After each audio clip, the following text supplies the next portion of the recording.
The only thing that I've seen from you that has not, really panned out is the old Bitcoin statement. I still don't believe in Bitcoin, but as Jamie Dimon said a couple years, not just to me, to the shareholders, if my customers want me to make a market in I'll make a market in If you think it's going to replace the dollar as the main currency, if you think it's going to be like the national bank, that's just not going to happen. But it's happening. No, it's not. So it has $2 trillion in value, whatever the value is. But if you think that the Ford Foundation, the Rocket Foundation, the Federal Bank Reserve, they're all buying it. They're 1%. Well, why would they want any if it's going to be valueless? Because it's an embarrassment clause. Just in case it goes to $1 trillion, they participated. It's just so they're not totally embarrassed. Fuck your peptides. You're gonna go to ASU, you're gonna meet a girl, make her your girlfriend, fall in love with her, alright? Meet her family, have her meet yours, spend all your money on her, the entire 9 yards. Then, a couple months later, you're gonna do some digging, you're gonna do some research, you're gonna find out some background information. I promise you are not gonna wanna eat for a long ass time. And it's not even like you're gonna have to force yourself. You genuinely are not gonna wanna eat. Then you're gonna lose hella weight, get shredded as fuck. And it's lit. I fall for a fitness tip. Machiavelli tells us when you're a man with empty pockets, even a simple hello will make people think that you're asking for something. Poverty is not just the absence of gold, it's the cloak that turns every word into a plea. The world doesn't hear your voice, it hears the weight of the hunger behind it. A greeting from the poor is suspicion, but the same greeting from the rich is charm. This is why men starve with pride rather than beg with dignity, because in the eyes of society, need itself is treated as a crime. You will learn that silence earns more respect than honesty when spoken from weakness. And once you carry wealth, even your lies are seen as truth, your insults are seen as wisdom, and your presence is seen as a gift. Fortune is not only power, it's the mask that makes even your smallest gesture appear as noble. Until then, remember this, an empty hand wins no friend. On 17 black. Oh shit, Giggle, you're crazy, man. 17 black. Let's go. Crazy, dude. Let it ride. Wait, what? What? 17 black. Oh my god, heck shit. yeah. Okay, yeah, let's go home now. Let it ride. Okay, stop, Giggle, stop. 17 black. Let it ride. You can stop now. 17 black. Let it ride. You can stop. Stop. Giggle. The house always has the edge, Roy. The house is edging. Fuck Vegas.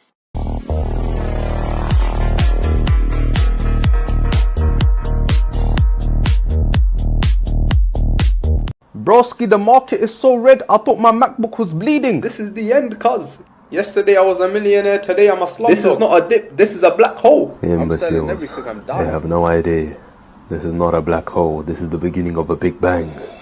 Why is Broski not panicking with us? Yeah, why is he so unfazed? Check your wallet, cuz. The crypto is down 85%. Allow him, broski. He's still in denial. Is it down by 85%? Or is it 85% off? Oh shit. No, gang, not the hustler mindset. Not the hustler mindset. Bro said it's not a crash, it's a discount. Circumstances, but you can change your mentality. Remember, brothers, the market sends his toughest battles to his most financially literate soldiers. When the Nasdaq falls, will you give up? Or remember that no amount of setbacks defeat a qualified mind? You see a dip and start to sell, but I remember that sudden emotions lack logic. Down isn't permanent. So I invest more into the S&P because I was born to struggle and persist. Nah, man, how does he do this guy know something? Broski, was you in the board meeting with Donald Trump? So tell me, brothers, when the crops go dry, will you sell your land or sow more seeds, knowing that the harvest will always return? He's really got that hustler mindset. Bro's got that JP Morgan mentality. That's that quarter-zip discipline, cuz. Yeah, gang. Yeah, a few individuals that make it out, cuz. This guy's one of them. Lock in for a nigga. You wondering why you ain't made it to the top and ain't got no motion cause you won't lock in. Lock in. In order to be ballin', you have to be all in. Get me? What I find fascinating, even within black pill communities, there's a contradictory impulse towards action. Look maxing, mewing, bone smashing, all of these absurd, borderline self-destructive practices are aimed at improving physical appearance. On the surface, it contradicts the black pill's fatalism. It's striving. If everything's determined by genetics, why bother? But I think what's happening is this. Look maxing is the aesthetic expression of the will to survive. It's young men saying, okay, fine. The game is rigged, but I'm going to squeeze every advantage I can out of the hand I was dealt. It's tragic in the very classical sense. It's Sisyphus pushing the boulder. It's the Stoics accepting fate, but acting with excellence anyway. Because here's the thing about the ancient Stoics. They were black-pilled. They believed in determinism. They believed that fate was already written, that the universe unfolded according to an inevitable logic, and that most of what happened to you was outside of your control. But their response was, act anyway. Control what you can control. Damn, man, come on! What's the matter with you? There is no tomorrow! There is no tomorrow! There is no tomorrow! Nobody knows about that fucking degenerate life when you're fucking down 40,000 and you battle the fuck back. You say, you know what? You know what? I'm a fucking strong, independent man. And you're not gonna tell me I should go to bed. I'm gonna battle the fuck back. And I'm gonna fucking get my money back. And guess what? I got my motherfucking money back. That's right! Asset. Well, Bitcoin's the best crypto asset. Okay. What's the second best? There is no second best. There's no second best crypto asset. There's a crypto asset. It's called Bitcoin, right? Right? There's no second best, okay? But take all your money, buy Bitcoin, then take all your time, figure out how to borrow more money to buy more Bitcoin, then take all your time and figure out what you can sell to buy Bitcoin. And if you absolutely love the thing that you don't want to sell it, go mortgage your house and buy Bitcoin with it. And if you've got a business that you love because your family works for the business, it's in your family for 37 years, and you can't bear to sell it, mortgage it, finance it, and convert the proceeds into the hardest money on.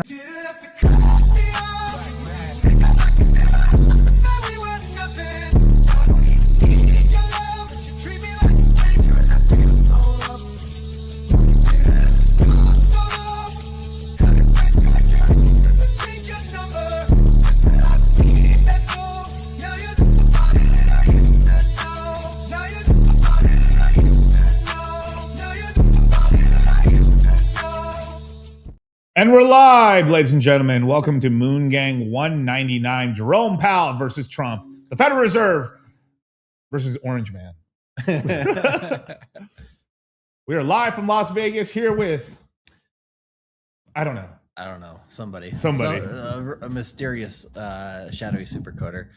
How's the audio? Yeah, good. Okay. Just wondering because what? What? Y'all good. But what do you call it? the weekly close wasn't bad, wasn't necessarily good, but the one thing that I do love to see, I think Bitcoin's up here about $2,000 on the news that the Federal Reserve and Jerome Powell specifically is under investigation. So, you know, they always say like when there's some uncertainty in geopolitics and everything like that, that Bitcoin usually gets some sort of benefit from that. So we're seeing that. But also it's just beautiful because it's the Federal fucking Reserve. And I think you were mentioning this before the stream, but we have a lot of people on Twitter, crypto Twitter, finance Twitter, basically being like, you can't make the Federal Reserve political. And we're like, well, they have already have been for a while, right? I mean, okay. I am no Fed apologist or anything, but I will say that I have said this multiple times. Jerome Powell did a very good job during COVID. Absolutely, he did. I mean, imagine like that's your job. You're like, fuck, that's horrible. I mean, that's terrible. I mean, obviously he was appointed in 2016. I think. I mean, the market was doing okay. You know, pretty quiet. And then, oh my God, what the hell happened there? And he got us. He got us a soft landing, right? But in the year of our Lord, 2024, something interesting happened. He started kind of playing a little political games. He cut 50 basis points right before the election. Obviously, this benefited. I mean, honestly, we needed to start cutting since 24. We had already been cutting. Bless you. But we needed to start cutting. But I understand that I could see it like 50 basis points right there. Boom. We need that cut. I wasn't mad about it, but obviously it does help the Biden economy at the time, right? But hey, we need the cuts. They're supposed to be bipartisan. Okay. They basically went on a policy. It's kind of like they didn't say it outright, but pretty much we don't want to raise or lower interest rates at all or do anything during the election. Right. Okay. That's fair. All right, fine. So nothing happens. Trump wins. They had a meeting in December. They didn't cut there. January rolls around. Okay, brand new year. President's finally in. He is officially in, right? I think he went 28th? The 28th? 20th. The 20th, yeah. So Trump officially was president that year. And no cut. And let me see if I can share something real quick with you guys. I mean, just to show you this, all right? So effectively, the Fed did not cut interest rates for a year and a half. Damn, that's actually a long. That is a fucking long time when we were already on a path of going down. Yeah, inflation's going down. Yeah. And actually, the inflation was a little lower actually during that point, and then it kind of spiked back up. So let's go into it. Okay, so where are we at 2026? Let's go to 2025. Okay. So no cut in January, no cut in March, no cut in May, no cut in June, no in July, September. This is the first cut. Right. So we had cuts basically in every single meeting. Yeah, it could. Well, how many meetings was that to begin the year? Like five. So 1, 2, 3, 4, 5, 5. So okay. 5. Yeah, the August one was just some, basically they were coming out. It was like a little bit of information. Yeah. I mean, that's kind of crazy. And we probably said after about the first 2 that we're like, okay, he's going to cut eventually, right? And he never did. So let's go to here. So we got April, May 1st. So I believe they cut here. So 1, 2, 3, 4, 5, 10 meetings, no cuts. That's insane. So, and after the rates had been hiked up so freaking crazy. Right. Then we finally started cutting in September, 25, 25, and 25, right? As planned. One of the big things that they were real. So they were kind of talking all this shit here. Like they were a lot more like loosey-goosey with what they were saying in early 24 and 23. One of the big things they were saying is like, we at the Fed, and basically I want to clean it up a little bit, but they basically said, we're a little irritated right now with the interest rate so high that the real estate sector isn't taking more of a hit. Basically they're saying the jobs, the actual real estate services, that includes financing and stuff like that. Also includes people working in these large contractor companies, these construction companies, the financiers, banks that primarily only work in real estate. We're talking about mortgage, like not just the mortgage-backed security industry, but also would include short-term lenders. I mean, there's an entire. I mean, it's a massive part of the economy. It's like depending on who you ask, right? It's like 25 to like 35% of the U.S. economy is real estate. Yeah. And because it's like not just like the housing being built, but it's like the banks around it, the industries, the blue collar side of everything. I mean, plumbing, electricity. I mean, oh my God. And the amount of things built for houses. Oh yeah. Everything. I mean, just everything here is real estate. Like everything in this place, like from appliances. Hey, the game of Monopoly in this town in Las Vegas is always interesting. Right. So they were kind of pissed off that like, why isn't so obviously we had said basically what they were mad about is the residential sector was strong and the commercial side had already been weak, but they're like, why aren't we seeing more layoffs? And they basically, this is the big thing they started talking about. Why can't we steal more homes, basically? Right. And they kind of, after this cut here, it just kind of became this whole talk in 24 about just the election a little bit or like not tariffs, but like, basically it was like, they were kind of talking about like still, even here, they're lightly talking about it. I mean, you can go back on my stream. I literally did a YouTube stream about every single one of these meetings in 24. 23. I actually did it in 22, 23, 24, and in now 26, right? Well, as soon as we have one, right? And that's crazy. Like, so, and then especially as they started cutting rates, this is finally when they, like about halfway through, I would say like early 25, they kind of stopped saying, they kind of stopped mentioning the real estate sector. Because they finally started getting, but here's the problem is that once the problem really starts going, it takes a while for it to stop it. So now they're lowering interest rates. And now they're like, why is the economy weakening? Now, and they put themselves in a really bad position where now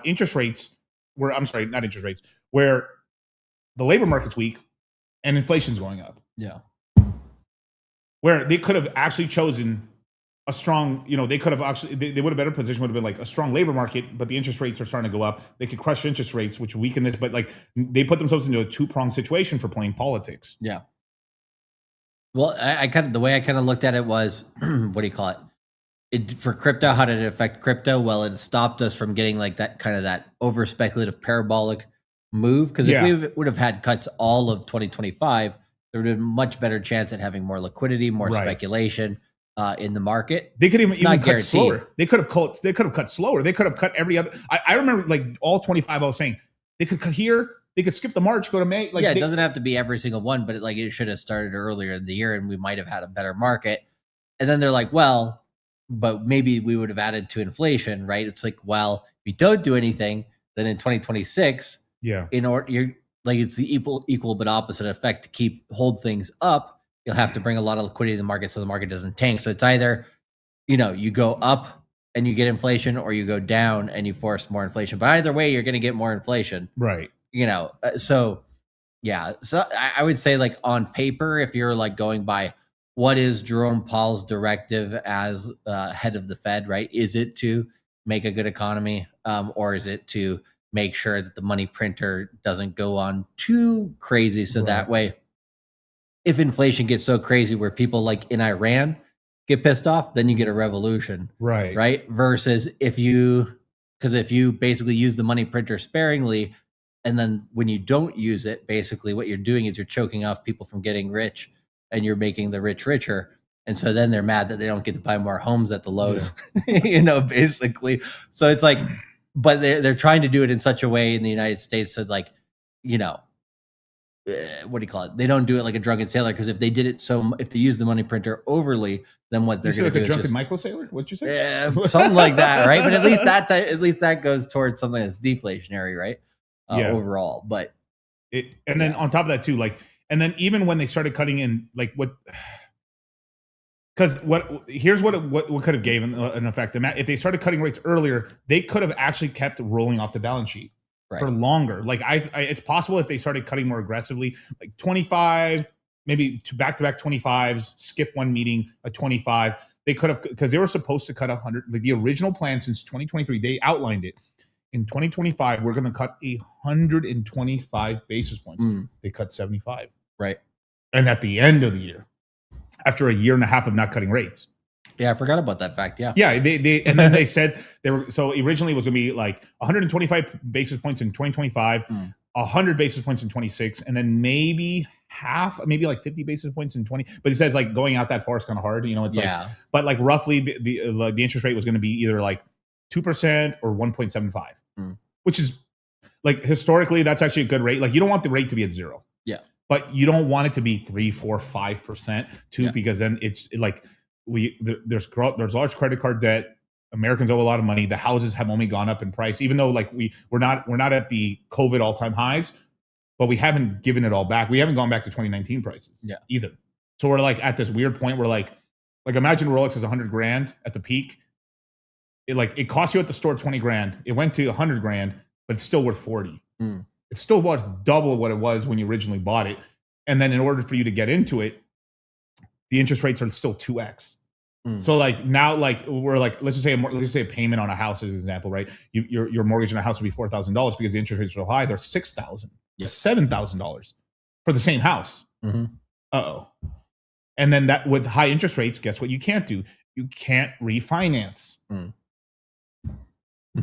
And this is something we've been saying since 23 is that basically the stock market is good. So the more liquidity is like, right. So basically the more liquid the market is. So something like stocks and crypto, very liquid.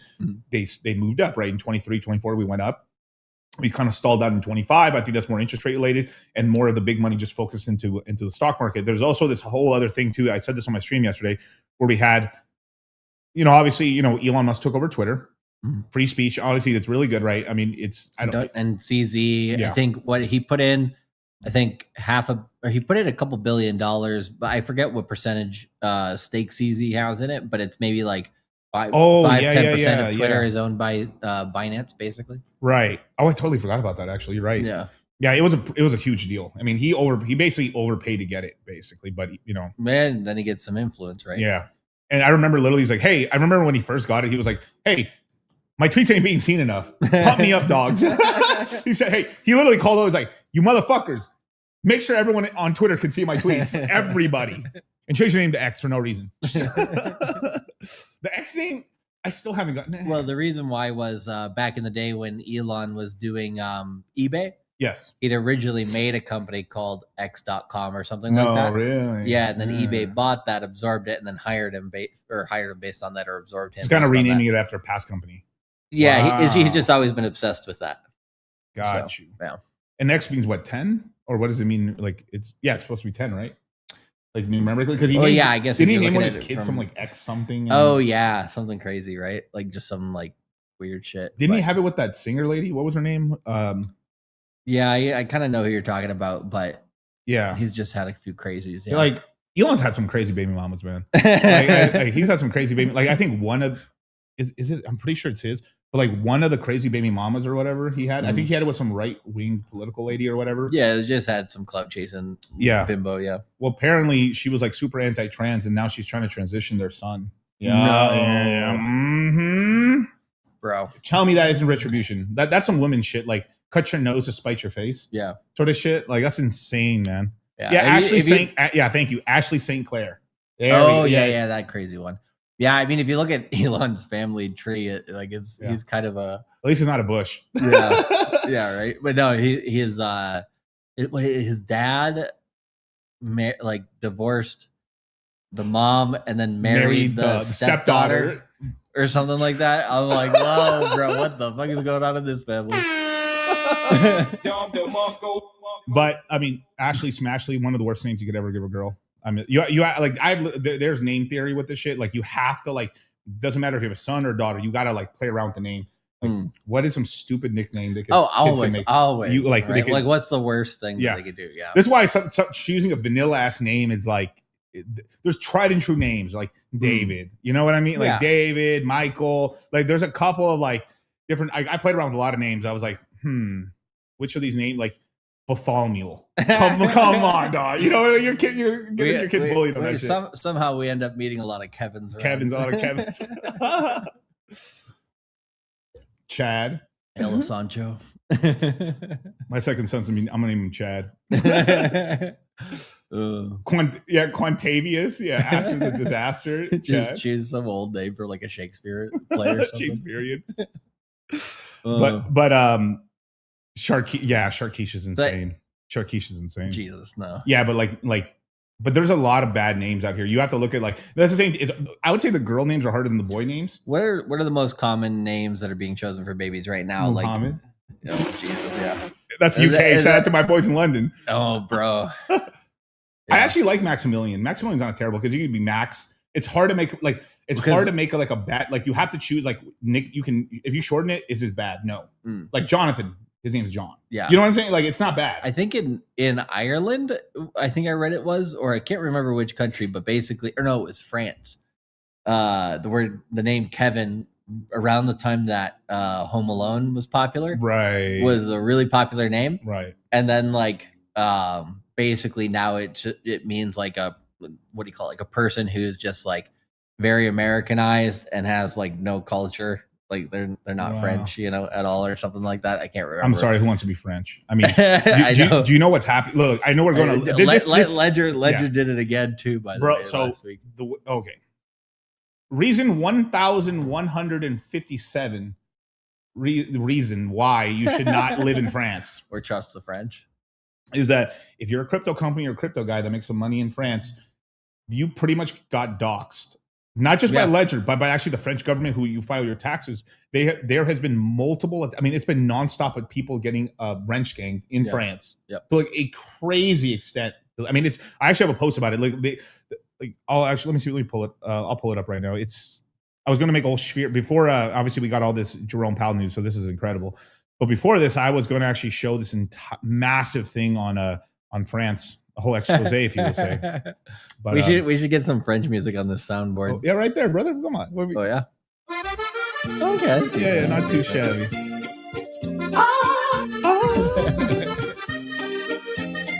Now, we are going to go into the year of 2025. At least you want to have a baguette, some wine, and some cheese.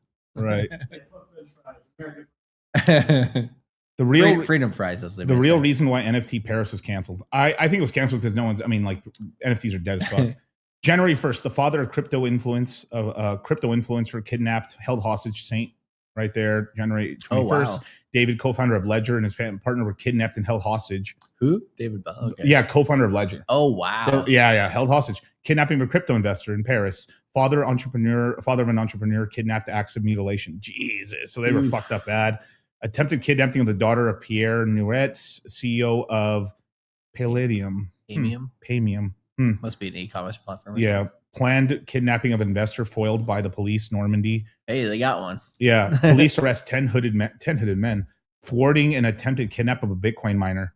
Ooh, 10. June 13th. Trader kidnapped. Yikes. Okay. July 7th. Assault on a woman in her home in front of her family because of crypto holdings. Actually, I think I heard about this when they they got him for like a mil, I think. What happened on that one? Wrench gang, and they had to pay they basically got robbed and they got away with it. Oh, but they like were robbing her in front of her family or something? They robbed her because she was known to have crypto. Well, right, but they did it. There's a part that says at her home. In front of her family. Yeah, basically like they broke into the house and they held everyone hostage. Oh, okay. Yeah, with the family and stuff. Crazy, yeah. August 26th, a former trader. There's never a former trader. What are we talking about here? Kidnapped and held hostage. A Swiss man kidnapped and held hostage. A police catch several people red-handed while committing an attack on a home of a crypto professional. October 1st, a family whose father is a crypto investor threatened by a criminal group. Yeah. 6 men arrested and suspected of having wanted to kidnap a crypto holder for the fourth time. Wait, there might be multiple. This dude may be on this list. The father of an entrepreneur based in Dubai, victim of violent kidnapping in the middle of the street. A professional in the sector and his partner were held hostage in their home. A young woman held hostage. A lot of women, actually. Damn, more than you'd expect. Yeah. A young woman held hostage by severe. Yeah.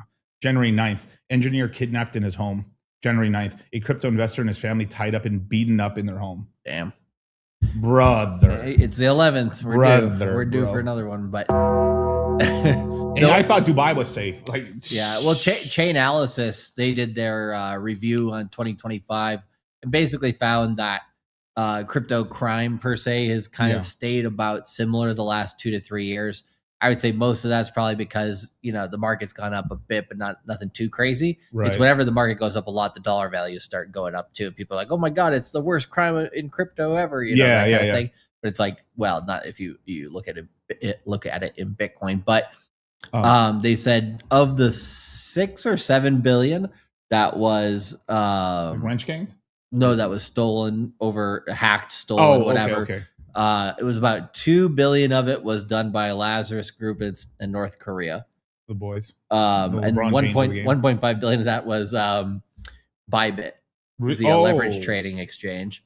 And then they said wrench gang attacks basically were the biggest increase in type of crime, and then also phishing attacks. So basically anything that's where you're the point of error, right? Where it's a human error essentially. Those are the types of attacks that happen more commonly. So I think like for this year, if you're like, okay, I have crypto, some people know it somewhat publicly or whatever, then the main thing to think about is not only the security of your crypto, as it is like attached to online, but also in the physical world as well. So multi-sig addresses and multiple locations of stuff are always good. But the problem is if they really got you by the balls, it's fucking like if they're gonna kill your daughter. Like, well, a lot of the time it's people right? Like anytime there's like I would say the majority, like if you ever watch like Nightline or any of those To Catch a Murderer or anything like that, the majority of those types of things are always done by somebody who knows that person or one layer peeled away, like one Kevin Bacon layer away. So it's not good. This is why we say like there's it's easier to YouTube when you're like people want you to be this is why a lot of people are anonymous, right? Mm-hmm. But on YouTube, it's becoming like you have to do it by like people don't trust you if they can't see your face for the most part. There's really not an anonymous YouTuber that's like popular really that doesn't show his face basically, right? And this is why like I've been very anti-Ledger. I'm very anti-France. It is a pro-crime country. This and also the things too is like the reason these attacks don't happen much in Las Vegas. I'm pretty sure at one point there will. But like there's been a couple, but but they're much more less likely because everyone's very heavily armed here. Yeah, it is very stupid to break into someone's house. You will be turned into Swiss cheese. Yep, you have full auto weapons here. Yeah, and the cops are pretty aggressive. Yeah, like whenever there's a shooting or anything like that. I think there was one last year somewhere at like a gym or something, and the person came in to like trying to shoot up the whole goddamn gym. Jesus, and the cops got there within like 2 to 3 minutes. Yeah. And it was like 20 cop cars raided the place coming in. The guy didn't get nobody, or maybe he got 1 or 2 people injured, but he didn't kill anybody. I don't think there's at least in Henderson, I believe it's Henderson. The Henderson Police Department is like, there's kind of a Mormon mafia in the police department. I've heard they've kind of constructed things in a way that they can kind of get away with a lot of different types of things. Allegedly. So they're like everything, there's politics and everything, but like a certain religious group kind of like runs one of the police departments in Las Vegas. But like they're all one police department, but like there's like sectors to it. Like it's very, because technically, Henderson as an example is really not Las Vegas. It's kind of its own thing, but it is Las Vegas. Part of the metropolitan area. It's part of the area. Be armed. Don't talk about your crypto at all. Don't have a ledger. This guy right here, like this is John, right? Or John Fly. I got a couple ledgers, never opened them, got a bad feeling. Maybe I should sell them. Yeah, get rid of them. But I don't, it's going to be tough to, maybe someone, you can just not use them or put malware on them and give them to some unsuspecting person at a crypto conference. No, not advised. What was that Trayvon Martin thing or whatever that is like, you haven't lost your money. Okay, you lost your money. Right. It's just because it's like, who in the right mind would buy a secondhand, even if it was like from somebody, you have to, even if it was Ledger, right? You buy directly from the corporation. I don't even trust buying them from like, even if it was a Ledger booth, I wouldn't even trust buying it at the Ledger booth. Yeah. Because it's like, the chain of custody there is like, I don't, who knows, right? Even a Trezor too. Well, that's why they also have those holographic stickers or whatever when you open certain parts of the box. So, yeah, it all converts crypto to Pulse Chain, bro. That'd be fucking crazy. Well, what do you call it? We have had a pretty decent run on Pulse Chain, PulseX, PHEX at rate just in the last few days since the what's that called? Oh, it ended. The sacrifice ended. Yeah, the ProveX sec ended. So that's looking pretty okay. Like it came, I think PulseX came up to its 10-week moving average and is just sitting right there. So that's not too bad. Yeah. It's, yeah. If the run's going to happen, it's going to happen within the next month or two on Pulse Chain, just because it's over now. whatever selling pressure there was of people sacking. I mean, I don't know who in the right mind was sacking the last 3 weeks. I mean, it was kind of stupid. The rate's really bad, basically. But the only person sacking was some person from Tornado.cash somehow was like a lot of brand new wallets from Tornado.cash started throwing in, lots of millions of dollars into this, Yeah. Okay. I love it. Sometimes there's just like random conversations in the chat. Like I know, right? It's like, what are you guys going on about? But yeah, so be careful. You lie about it. If something's like I've told this. I've actually have like a part. It's a part of a webinar that we have inside the Crypto Mindset course, where I kind of break down scenarios, because you get asked this like, hey, what do you do for a living, or what do you? A lot of times, if nobody knows you, just say you invest in stocks. But if they're like, are you in crypto? Like, yeah, I have some Doge and XRP. It's a great way to show like your IQ's like kind of low, and it's like, oh yeah, I've got some meme coins. It doesn't, dude. There's the ways amount to of show times that we've talked to people about crypto, and then we mentioned meme coins. Yeah, they start looking at you like a little. Even at the casinos here, they look at you a little crazy, which is kind of surprising. But hey, there's layers to this degeneracy, right? But it's like sometimes like I've been in conversations where they just won't let it go. They're like they just keep asking me. It's like, you're in finance. What kind of finance? And then it's like, because like whenever education. What kind of education? Yeah, I always just say financial. I teach people about finance. Like, what's the most boring thing that you can say, right? Eventually, he's like, yeah, I got Dogecoin, and I got a little XRP, and then you'd be surprised like how most people do have XRP, which is like, man, a surprisingly high amount of people have a lot of XRP. You left during the best time, Charlie, because like about 30 minutes after you left the stream, when I was with Red Pill Aries, he tells me he has like some decent sized bags of XRP and the ISO coins. And then we go into a 40-minute tirade of just like, oh my God. I wish that would have happened when I was there. That'd be great. It was insanity, but it was really good. I mean, he bought he's like, I like it because I bought it cheap. Yeah. I mean, why not hold it? But like, I had to kind of dog walk him and respectfully and like, hey, bro, like. Of course, like imagine if you bought your coins in 2016 or 2015. So I went to the historical snapshots. Imagine if you bought your XRP at a penny and now it's $2. You're up 200x your money. Yeah, I'd be like XRP all day. Yeah, and of course you would, right? Yep. And then I showed them even a year later in 2015 or 2016 when I got in, it was a fraction of a penny. At the fraction of a penny, XRP actually did more returns than Bitcoin did. And he was like, really? Yeah. So I was like, yeah, I pumped Bitcoin. I mean, it was a rough ride, but that's why that entry price is so important. That's why you buy on red days, and it's counterintuitive and stuff to buy. So it's like, we're also talking about a time, 2016, 15, 16, 17 was the best bull market of all time. Yeah. It was the best of all time. It was simpler market. I pray that one day, the crypto gods will bless us with another 2017, 2021. Like at least something within that range. Like we need that. It's like, yeah. Guys, I'm not here for crypto. I'm here for peptides and hair talk. Go back a couple streams ago. I went into real detail, but let's get into the topic of the stream and stuff. So let's go. Let me pull this up. Give me 1 second. 2026 is starting off real spicy. I like it. Very spicy. Look at this one, Charlie. Trubusco. We'll go with that later. That's a classic. Oh my God. What else do we got here on the Pretty good. All right. Now I want you guys to know something. Matt LaFleur and the Packers suck. Yeah, that's been confirmed this weekend. Anyways, just had to flip that one. Who do you have right now going to the final? I mean, actually playing in the Super Bowl right now. My favorite team that's still alive. Who would it be? I've liked the Patriots all year, but I don't think they'll win it all. I think they'll lose either in the AFC Championship or the Super Bowl. But the Patriots, because Mike Vrabel was kind of, I think, massively disrespected in Tennessee because they run their organization pretty shittily. I was like, oh, he's going to do well. He's going to make that team a lot better.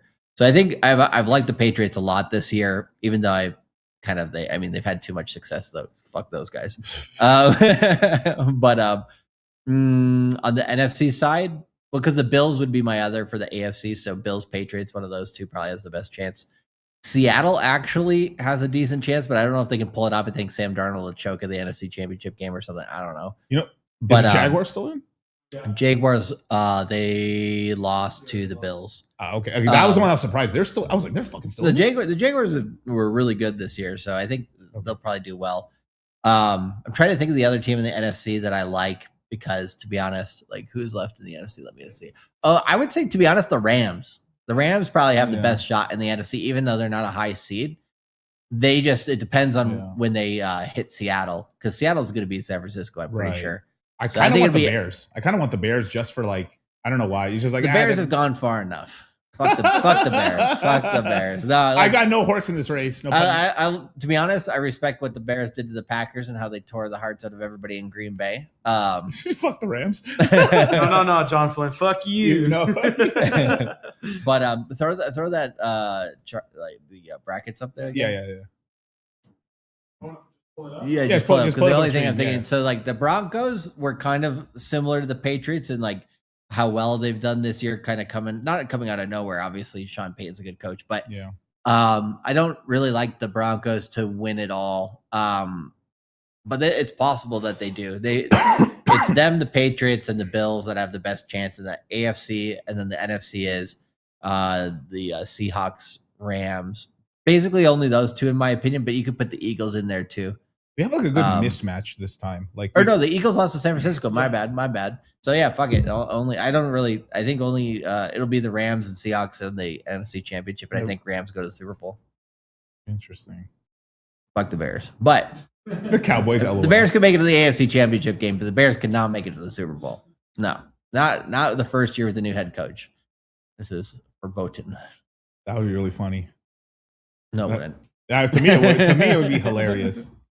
We may actually. We'll have both a thing where like deaths will go down in Chicago and then they'll go up a lot because during the fucking celebration. Did you hear McDonald's is thinking to move most of whatever they have as like the headquarters stuff out of Chicago because their employees will no longer move to Chicago because there's too much crime.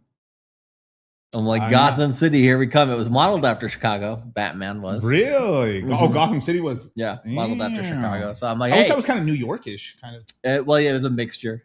But like, it was mostly modeled on Chicago because of a lot of crimes done under the rug, per se, right? Yeah. We have to find out which NFL teams have the 33 LP this year. Wait, the Citadel Vegas team? That'd be funny. But let's go on the stream, Kyle. Let's pull up Jerome Powell. So this is very strange because they never do some over the weekend like press conference. No, but what the rumor that came out to like spur on this press conference was that Trump and his administration was looking to investigate into Jerome Powell for impropriety. I forget what was the thing. It was against. It was basically they maybe overspent or basically didn't disclose for like the new Federal for Federal Reserve. I think they went over they did kind of go over a little bit in terms of how much it cost, but I think it was like $3.5 billion or something. Yeah, Trump was like, you could build a freaking palace way or much cheaper. less. Yeah. So that's a horrible freeze. Right? That is a terrible freeze. But people are saying, man, he looks ragged, which he does. He looks kind of ragged. I understand. Like it's probably a man covering his tracks a little bit because there's no way that like he wasn't getting like phone calls from like top Democratic leaders. Yeah. So let's hear what he says. We'll play the whole thing and then we'll break it apart. Good evening. On Friday, the Department of Justice served the Federal Reserve with grand jury subpoenas, threatening a criminal indictment related to my testimony before the Senate Banking Committee last June. That testimony concerned in part a multi-year project to renovate historic Federal Reserve office buildings. I have deep respect for the rule of law and for accountability in our democracy. No one, certainly not the chair of the Federal Reserve, is above the law. But this unprecedented action should be seen in the broader context of the administration's threats and ongoing pressure. This new threat is not about my testimony last June or about the renovation of the Federal Reserve buildings. It is not about Congress's oversight role.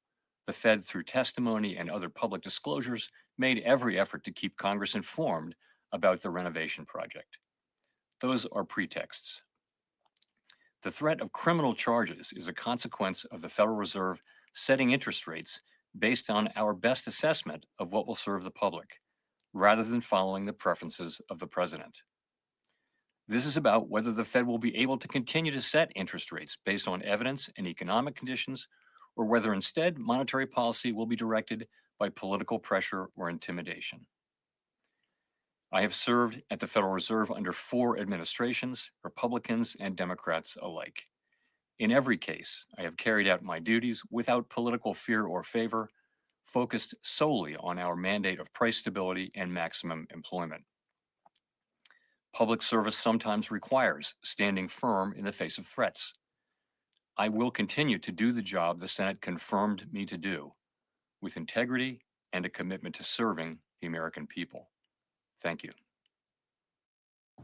So I can tell you what's wrong with this face. Pull it back up. So like, let's go somewhere here. If we look, let me see. It looks like basically he may have been going on a lot of walks with like he was wearing his reading glasses or sunglasses and he got tanned. That's what, look, his eyes are really white. It's the here. contour. Yeah, it's a contour. That's what's making him look a little weird. And sometimes, I mean, what do you call it? He might prepare a different way before some of the FOMAC meetings and stuff like that. And sometimes just a different angle of lighting or like just having a bad hair day kind of thing, you know, or maybe somebody does makeup for him on some of those days. Right. Who knows, right? There's a lot of things that can kind of like the wrong lighting even can make him look different. But he does look scared, actually. True. He looks a little scared right now. And I hate to see it, man, because this guy really did do, I've said this before, like, I think he really did a great job. It's just, I don't know, maybe they got him on, like, here's the thing, you've been in politics this long. I mean, because it's politics. Well, when was that meme where Jerome and Trump were basically like doing a photo op together? That was like in the last like 6 months, right? That was, they went to the construction site. Maybe September, right before September, maybe in August. Like, yeah, you're right. It was August. Yeah, because like, but basically, I think it was around that time where they probably were starting to collect. Hey, we're going to collect stuff against him. So if he doesn't, you know, play ball, then we have something to push on. Because it's ridiculous. I mean, they should have been cutting rate. And this is, you can take it down, Kyle. But we'll pull it back up in a minute. But I see a lot of bad takes. Now, I understand why. The thing is, people don't know. I mean, these guys in finance should know this. The Federal Reserve is not federal. It is not a government agency. It is a private organization. It's essentially a cartel of banks. Yeah. 7 regions, I think, right? It's not federal. It's not a reserve. Yeah. It's a cartel of banks, basically. Of the, I believe I think they got 7 member banks. Yeah, seven regions, I think, is what they do. And yeah, I mean, it was all set up in the early 1900s to, you know, what do you call it? Benefit JP Morgan and a lot of the banks that were around at that time. So, and when the Federal Reserve got created, they were like, oh, maybe the politicians won't let us have this power or whatever. And they go to Congress. They're like, hey, we want to be able to print the money through, you know, something that's not government run or whatever. And they're like, okay.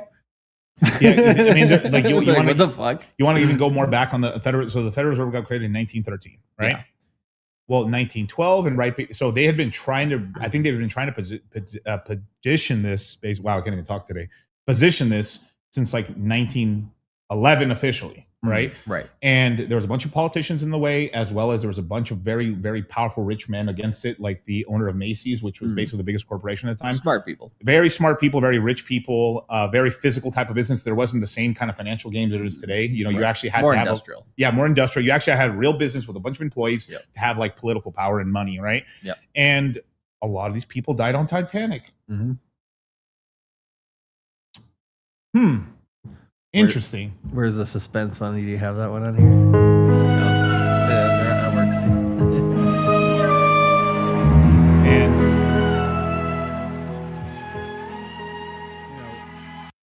after that happened, there was really no so basically the way like everything works payola, right? So these top people were against the Federal Reserve being created. They were paying money to politicians to go against it. The Federal Reserve and a bunch of these banks were having trouble because there was a lot of people against it.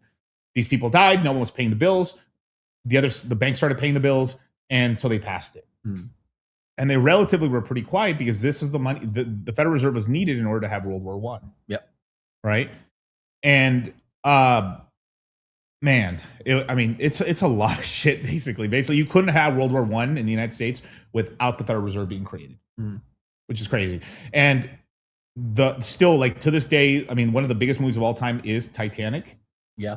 Even back then, it made $1 billion back then, bro. Yeah. It's fucking It's like a couple crazy. billion now. Yeah, it's insane amount of money, right? Hey, I mean, you know, how many tickets did you have to buy to go see Kate Winslet's boobies? You know, that's what the charge of admission was back then. Many. It was one of the only movies I've ever seen where it came with 2 VHSs. Oh, really? Yeah, it was like Titanic was 2 VHS tapes. Mm. That's how long it was. It was pretty crazy, right? And I'm not gonna say that movie was great. It was a great movie, absolutely great. And guys like the sappy, retarded love story that women like, and then the carnage and destruction that men like. It was like one of the most perfect movies. It was like lovey-dovey sap story, all this beautiful stuff, and then like the second half of the movie, like holy shit, it's a survival flick. You're trying to survive, and the crazy shit is the way it actually sunk. It actually did happen like that. And it's still, even to this day, when you watch it, I mean, it looks relatively realistic. You know. Yeah. So great movie. James Cameron, shout out, like only man to have $4 billion movies at all time. He's the only person to ever do it too. That's amazing. $4 billion movies. Hey, Avatar 1, 2, 3, and Titanic, dog. That's insane. I'm shocked that through inflation that we haven't had like Terminator movies get to that, but they did. I mean, they made hundreds of millions, but like also James Cameron. Yep. Also Alien, James Cameron. Yep. No, James Cameron's out here, bro. That's why when I saw like what's that one, Avatar, I was like kind of disappointed. I was like, which one, the new one or the old ones? No, just the first one. Okay. You know, because like I haven't watched any of the other ones since because of that. They're too damn long. But like, I actually like them. No, yeah, I mean, I have family members who really liked it and stuff like that too. But yeah, I just hadn't watched it past the first one because they're just so hyped up. Yeah. Right. And then I'm like, well, he's done all these other movies. It's got to be probably freaking amazing. And it was just like, that's all right, but like it wasn't a bad movie at all. It was just like it was the first ever movie at isekai.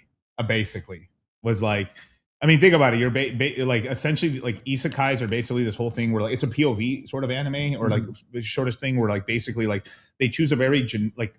I think the guy who plays the main character is like a good actor and everything like that, but basically kind of a bland sort of looking sort of guy that like anybody can like put themselves in their foot. Same thing they do with like a lot of like weird like they do this in porn and they do this in a lot of other things where they actually do this a lot in a lot of soap dramas, like Twilight as an example.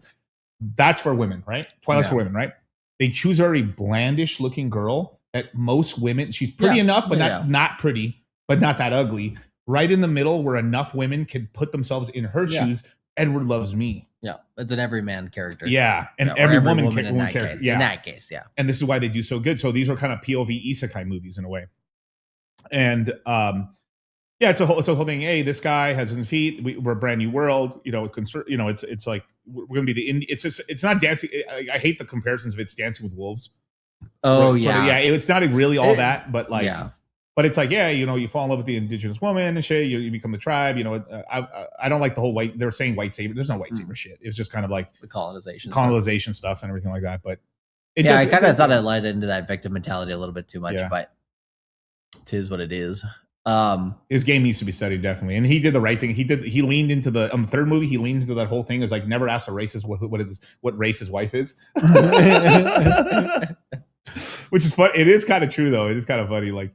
Because the main bad guy character is supposed to be like this super bad Republican, pro gun, you know, like horrible guy, and then he gets with like this fucking crazy fucking Asian bitch, essentially. Like that's what she is, and everyone loves and hates it. Loves it. Love to see it. It's good, but it's fucking it's crazy, you know. But yeah, just get off the Titanic. We got in this whole discussion of Titanic. Yeah, I was gonna say back to the Fed. Back to the Fed, but this has to do with the Fed actually, because like you know. It's kind of crazy. Basically, there's going to be a huge meeting of banks and all these important people on the Titanic. Right before it leaves, all the big bankers that were in on the Federal Reserve leave, and all the ones that were pro it were on the ship and they died. Yeah, I believe it. And who knows like what happened on the ship? What if like certain people weren't allowed to get off the ship? Just get them down in the quarters and drown their ass. Yeah. And there was weird stuff too, where like I think the wife, like the wife of the guy who owned Macy's, didn't want to get off, so he just stayed there with her, and then they died together. And there's some like it's craziness. There's a lot of weird shit that happened there, but that was pretty much a planned attack. Yeah, and I think the only president, like the last president to be against central banking was Andrew Jackson. The G. Yeah. And he's on the $20 bill, right? But I think besides him, everybody else has been like kind of relatively okay with it. Yeah. I mean, and they kind of, since they were still new at the time, they did okay during the 1920s, but they essentially dropped the ball. This is actually what Ben Bernanke, he essentially got like a, I don't know, Nobel Peace Prize essentially, but he basically got like a bunch of he was basically the most studied person on what happened during the Great Depression. And he was like, we're not gonna let this shit happen again. And so they put him in charge. After Alan Greenspan, they put Ben Bernanke in the Federal Reserve. And basically he says, fuck this shit, where the printers go brrr. So they bought, I mean, the TARP bailout was like $600-800 billion. And then they printed in trillions more in order to bail out. And the thing is like, everyone's a tough guy and says they want the banks and everything to crash. But things like, if they had let it happen, we would have truly had a lost decade. Oh, hell yeah. And the entire 2010s. Well, and it would have been like, we would have grew up in poverty. Yeah, it would have been at the beginning of every millennial, basically the beginning of the whole millennial generation would be just ultra poor. I mean, really bad. Like, I mean, we almost lost our house. Like, even with all this TARP bailouts and all this stuff, like we almost lost our house. Yeah. Like, and it was really bad. I remember I worked the first year of me working for free. Yeah, just a lot of people. Yeah, a lot of business wasn't going so well, and a lot of people were basically like, "Hey, got to do anything to kind of, sell off some assets, move some stuff around." Yeah, and Rose was the best James Cameron villain. Absolutely, bitch is fucking. And it's like she's still fantasizing about some dude she fucked on a boat and shit when she's like had a whole family and it's fucking insanity. Like 80 years ago, and she has this $500 million pendant that she's like throws it in the fucking water instead of giving the wealth to her family. She's like, no, I want to give it back to Jack. She said, women eating that slop up, bro. You don't have a Titanic meme win on this? Oh, bro, man, I'd get mad, bro. I have an aneurysm, bro. She's like the worst villain, bro. She's worse than like if you really look at it, I don't know how they did it. She's worse than Jenny from Forrest Gump. Oh, yeah. That's just because like doozy. she's about to die. She's really old. I mean, wrinkled as a motherfucker in her 80s or 90s at the time. And that was in 80s, 90s from back then. Real 80s. I mean, real old person, right? And she's still fantasizing about this one night stand and says, fuck my family with this $500 million wealth. And I want to go back to Jack. Yeah, in those days, that was a lot of money too. I think like it was probably that pendant alone could have bought the New England Patriots of the 90s. Yeah, fuck. She could have bought multiple teams, bro. She could have bought. Well, because I think Robert Kraft bought it for $500 million. Oh my god. Then. Yeah.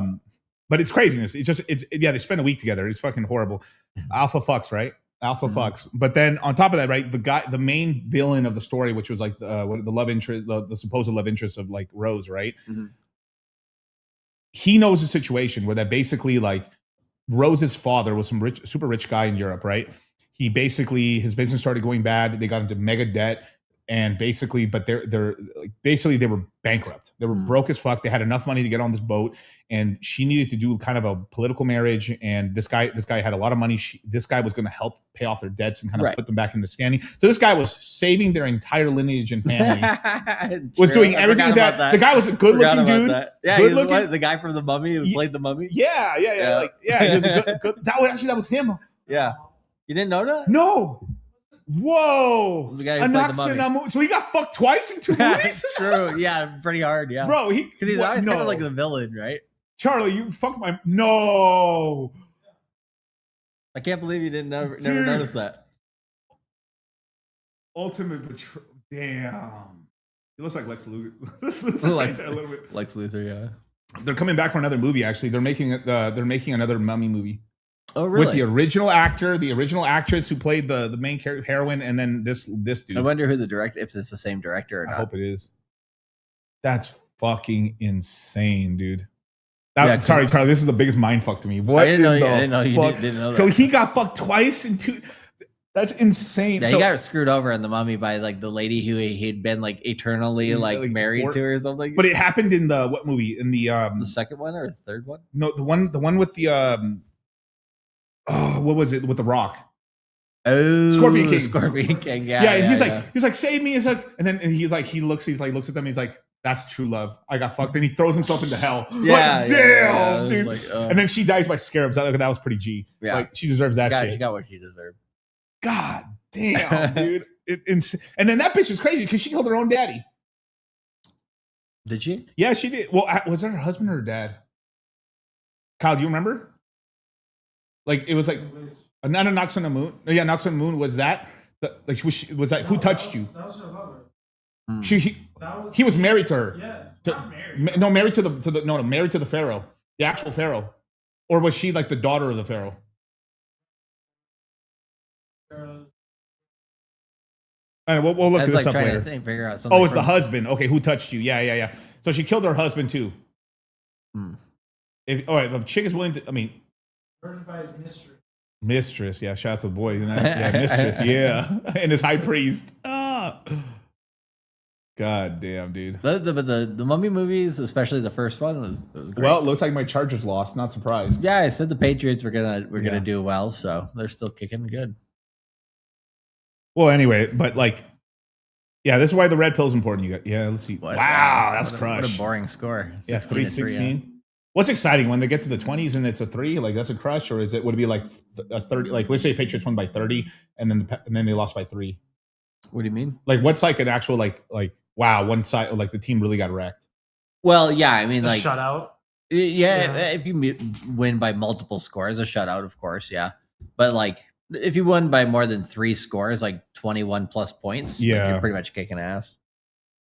Definitely. Like, you can only score 3 points. The Rams lost 2 now? No. Oh. I was like, what is he talking about? Yeah, the Niners and the Rams and the Seahawks, that whole division's still alive. We had no offensive line. Yeah, I could see it. But like I said, Ben Bernanke, you know, like he did something incredible. Now people chastise it but without Ben Bernanke, what he did, it which is it's like that whole conversation that it's all Ben Bernanke. But Ben Bernanke, well, it went like the reason we went to Titanic is because it actually was integral to the story of the Fed, which is insane. Isn't that crazy? Yeah. Only here on Moongang with Charlie and DCC we get crazy shit like this. But yeah. Titanic was a hit job. And back to Ben Bernanke. Not even tinfoil, like actually. But anyway, you know, well, whatever, right? So the Federal Reserve allowed us to print money that allowed us to inflate the money supply and allowed us to basically have a war economy in order to be able to get into World War I and II, and that made the United States a superpower. So, right, whatever. It is what it is. Could have been worse. Could have been worse. Now, without Ben Bernanke's stuff and what he did at the Fed, it saved the economy from completely collapsing. Now it's bullshit. We should have had more arrests happen. But regardless or not, like actually, like they always bring up Iceland. Like Iceland, you know, jailed their bankers and everything like that. And got rid of all their debt and fucking put all these people in jail. And what happened? They're back in debt again. Yeah. I think they got back in debt within 8 years. They were in the same position pre-2008. Wow. So it's a sort of thing. Like what happens is at the end of the day, people's actions, like the way humans actually work put us in these things. Like now obviously like people, like if you put like hey, there's a loan here with 30% interest, anyone can get it. Bad things are going to happen, but at the end of the day, it is human nature that like these people get fucked but not me. Right. I'll do it. And there is winners. Like people it's basically like going into a leverage exchange saying, you know, I'm going to win this one. Right. There's actually like a lot of the slot YouTubers, like, you know, the slot YouTubers, a lot of the guys who are kind of rich off of like they're rich, they're doing slot YouTubing right now. They basically made a majority of their wealth during the housing boom, except they didn't get wrecked. And that's why they're still rich. Right. There's a lot of people that didn't get wrecked. I mean, if you managed to buy your home, if you managed to like sell these properties and actually just hold on to the properties, you did really well. They're the guys that take all of their, what do you call it? Just all the things they owned or whatever, put it all on red and they won. And then and they're like, I'm leaving the casino. Yeah. Hey, it's, you know, if it's as long as it's paid off or it's cash flowing or it's mostly paid off. And the thing is, if this actually happened to what's his name, the big real estate guy, Grant Cardone, is that he owed so much money along. There's also Robert Kiyosaki too. You know, if you owe $1 million, you got a problem. if you owe the bank $1 billion, they have a problem. Right. And this actually is what's been going on during 2019 onwards. During 21 onwards, has been that they've turned a lot of these people in the mortgage industry as well as in the commercial side of the real estate market interest only. So it's like the loan's up, But like, hey, if we remonetize this and say, hey, you have to pay back or you have to like get new interest loans, then what'll happen is that these loans are static, right? So they're static. So you owe this much in the interest. Okay. But if we say that it's what happens when like you pay off a property. Mm-hmm. So sometimes the property taxes don't go up. Sometimes there's kind of protections when you buy a house. The mortgage, the property tax doesn't really go up much. It does go up over time. But let's just say your parents bought a house $200,000 and now it's worth $1 million. Mm-hmm. When you pay that house off, it gets retransfigured and now it's worth $1 million on paper. Yeah, but you have to pay higher property tax. That's sort of what's happening right now with a lot of these loans is that let's keep the terms how they are. Pay us interest only for a while. Only interest for a while. Can you at least pay the interest? Okay, we'll keep it how it is because what happens is if we rebalance this, that $500 million of loans we gave you is only worth $250 million. We've actually lost money. As a bank, we could go under. That's what's happening to the banks right now, is that they're super underwater. So it's like, fuck, they can't. We can refigure this if the interest rates are lower, but we can't. So they're stringing along a bunch of zombie loans. Right. There's a lot. And then also on the residential side, there's a lot of money. If you bought a house in fucking 2009, let's just say 2010 or 11, right? There is like almost a 0% chance you don't have equity. You've been paying for like, let's just say even if you bought a house in 2010, you have put about like 16 years of like payments down. So you have some equity built up now because hopefully, most people did like a 3.5 or a 0% down if you're in the military or whatever, or you put the 20% down. Because when crashes happen, this is kind of a bad thing in real estate is that they make it harder to get a property. So then you're forced to like only people who can put the 20% down or have some weird government way to kind of get in. And then it relaxes during the later 2010s. And then it gets to be more normal. That's what's like, hey, first time homeowners, loan and stuff, 3.5% down, right? That stuff. But even the people who bought later in 2016, 17, 18, 19, today are still in profit. Like if you bought a 200, 300, probably, let's just be honest, like a $400,000 house, the house is probably worth 600. Yeah, pre-COVID's been pretty good. It's pretty good. So there's a ton of money there, but they can't access it because they could, but it's kind of burning their hand because basically you'd have to restart the mortgage now, but you get to unlock the money. So there's, let's just say like, oh, there's $200,000 of profits here. I can get that out. They're going to charge me a little vig, so I can get out maybe, let's just call it like 175. But now the payment on this house that I've been paying since, let's say 2015 is $3,000. It's going to jump up to like $7,000 a month. Is it worth it? And then people like you have that 75, but then now once you kind of run through it in 2-3 years, you're like, I got to come up with a $7,000 vig. Yeah. It's it's scary, but with the interest rates go down, it's like that vig is now $5,000 or $4,500. Yeah, it makes it more reasonable. It makes it more reasonable, and then what'll happen is, this is why I've been saying that if we do cut interest rates, the bottom of the real estate market in Las Vegas, in Dallas, in Miami, maybe LA, and maybe New York, because those are very, very big real estate markets. Like they're literally almost statewide, damn near. They're so titanic. The amount of money in New York and LA is like insanity. But let's just say all the other hot, like kind of medium-sized cities, but hot markets will bottom by the Q4 of 24. I'm sorry, 26. Okay. Because if we get the interest rate cuts down that Trump wants, you start getting into the weird math of like, I can refinance. And then also people like the interest rate is getting lower. Right? Let me go take the shot. And then if interest rates continue to go down into 27, I could refinance again. Right. Yeah. So somewhere in there is the Goldilocks zone of when you can have the best of both worlds. Right. And this is why, yeah, exactly. I said this on Fresh and Fit, by the way, too, is that in 27, the summer of 27, refinance boom of America is going to happen, because then by that point, real estate prices will start slowly appreciating. The reason I said the bottom will be in 26 is because that's when usually Q4 of every year is the slowest amount of sales for homes. Yeah. Who buys? Imagine going to buy a house in Minnesota in December. Yeah, it's fucking insane. That's fucking insane. Only the smallies do that. I'll let you do that one. I don't know much about it. This is a joke. It's a bad joke. But Jerome Powell did a great job.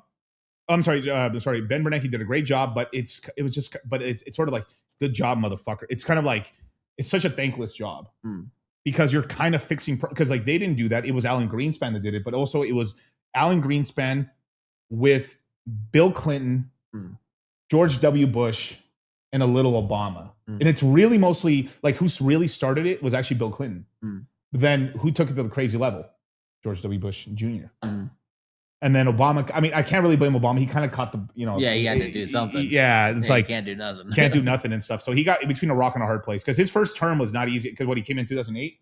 Yeah. Yeah. By 2012, like, fuck, dude. Like, one kind of good year in 2008. It was starting to go. And then, oh my God. I mean, that's a tough job. And then also being the first black president. Goddamn. Yeah. Yeah. Come in all that at once. And yeah, it's a lot. And this is why I'm not surprised that cities secretly, I think governments did this and cities secretly did this, started allowing Chinese money into like illegal. There was a lot. And then also another thing that saved the banking sector is they started taking, there's whole reports on this. You can look it up that during that financial crisis, the banking sector was just so fucked. Even after all those injections of capital, a lot of medium and smaller banks were just completely fucked. They were like losing money. That there was a ton of illegal drug money that was siphoned into the economy, and drug money is what saved the United States banking sector. I remember, I think it was in 2019, JP Morgan had a giant like cargo tank full of cocaine. Yeah. Come from the Horn of Africa to Boston. As you do. As you know, it just normally happens. And when it got into Boston Harbor, instead of like a giant police force like going on and like inspecting the ship or whatever, like that, yeah, that's the one. Show it, Kyle. Show it. That's fun. That's the one. They let the cargo ship go and they said, just go back to where you came from. Yeah. Of course, right? I'm sure the cops took off a few loads themselves. There's the ship.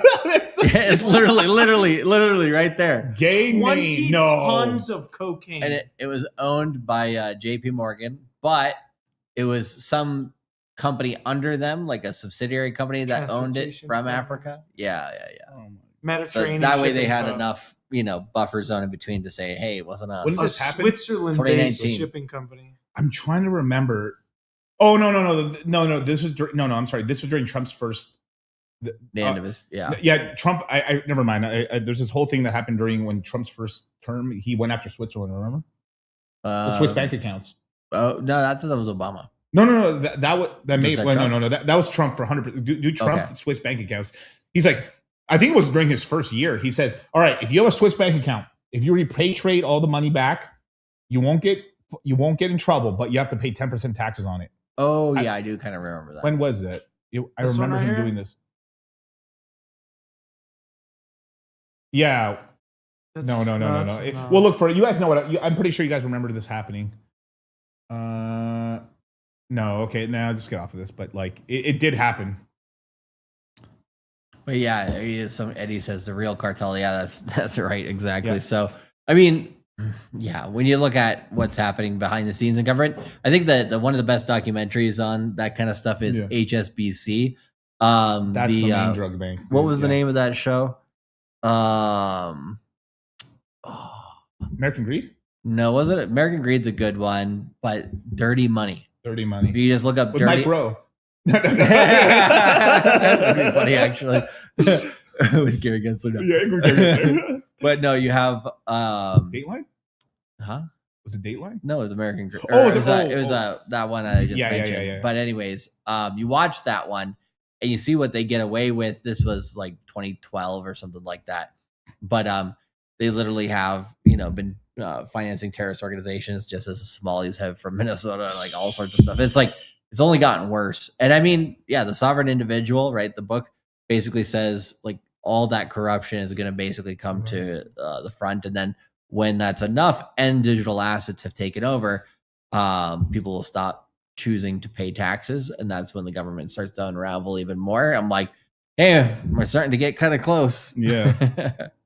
But HBC was one of the main banks that was funneling money into the banking sector from basically, if I remember correctly, they basically did Hezbollah money, cartel money. Yeah, Mexican cartel money. Yeah, and then through Hong Kong. Yeah.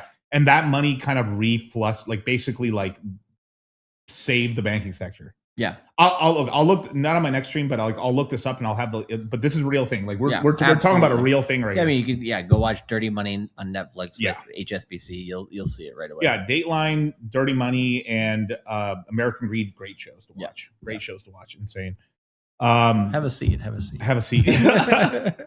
But yeah, so that's what Ben Bernanke did. It saved the economy, but it came with ramifications, and people kind of it wasn't a lost decade, but it was like it gave us a kind of a hard start. Like 4 or 5 years of it in the beginning, like 2009 to like 2013 was kind of like, it was rough. It was not the easiest. Yeah, well, I remember like when I was teaching English in Japan, right? I was getting paid like, let's say roughly $35,000-$40,000 a year. Yeah. I remember because I got out of college in 2009 and then went and did that. Well, at about that time, a lot of people who had like graduated with like degrees to become like doctors and stuff, they were getting paid like $40,000 a year, $50,000 a year right out of college at that time too. Like the payout right out of college was just absolute shit.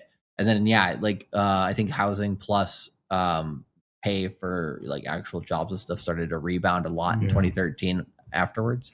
Yeah, I didn't really feel like I was making any money until 2013, and it was really until like 2013 to 16 where I really started making money. Yeah, 2013 to 17, and then that was. And then on, it's crazy. Like it's different industries, but like we all kind of like went like that. If you were trying hard, if you were just like, I don't know, just smoking weed, doing nothing, like partying and fucking just like doing whatever job, you got fucked, you got stuck. But that's kind of your own fault. You got stuck on the moon ganja.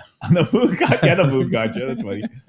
But yeah, the pay was trash. It was tough. Oh my God. And all my guys in the automotive industry were, oh my God, they have horror stories. I know so many people who were mechanics back then. They were just like, I basically was working about 50% of the day for free. It was kind of illegal, but I was like, I'd rather keep my job than not. And then the guys who kind of like thugged through it, started making some good money later on. But like the dealership mechanics, oh my God.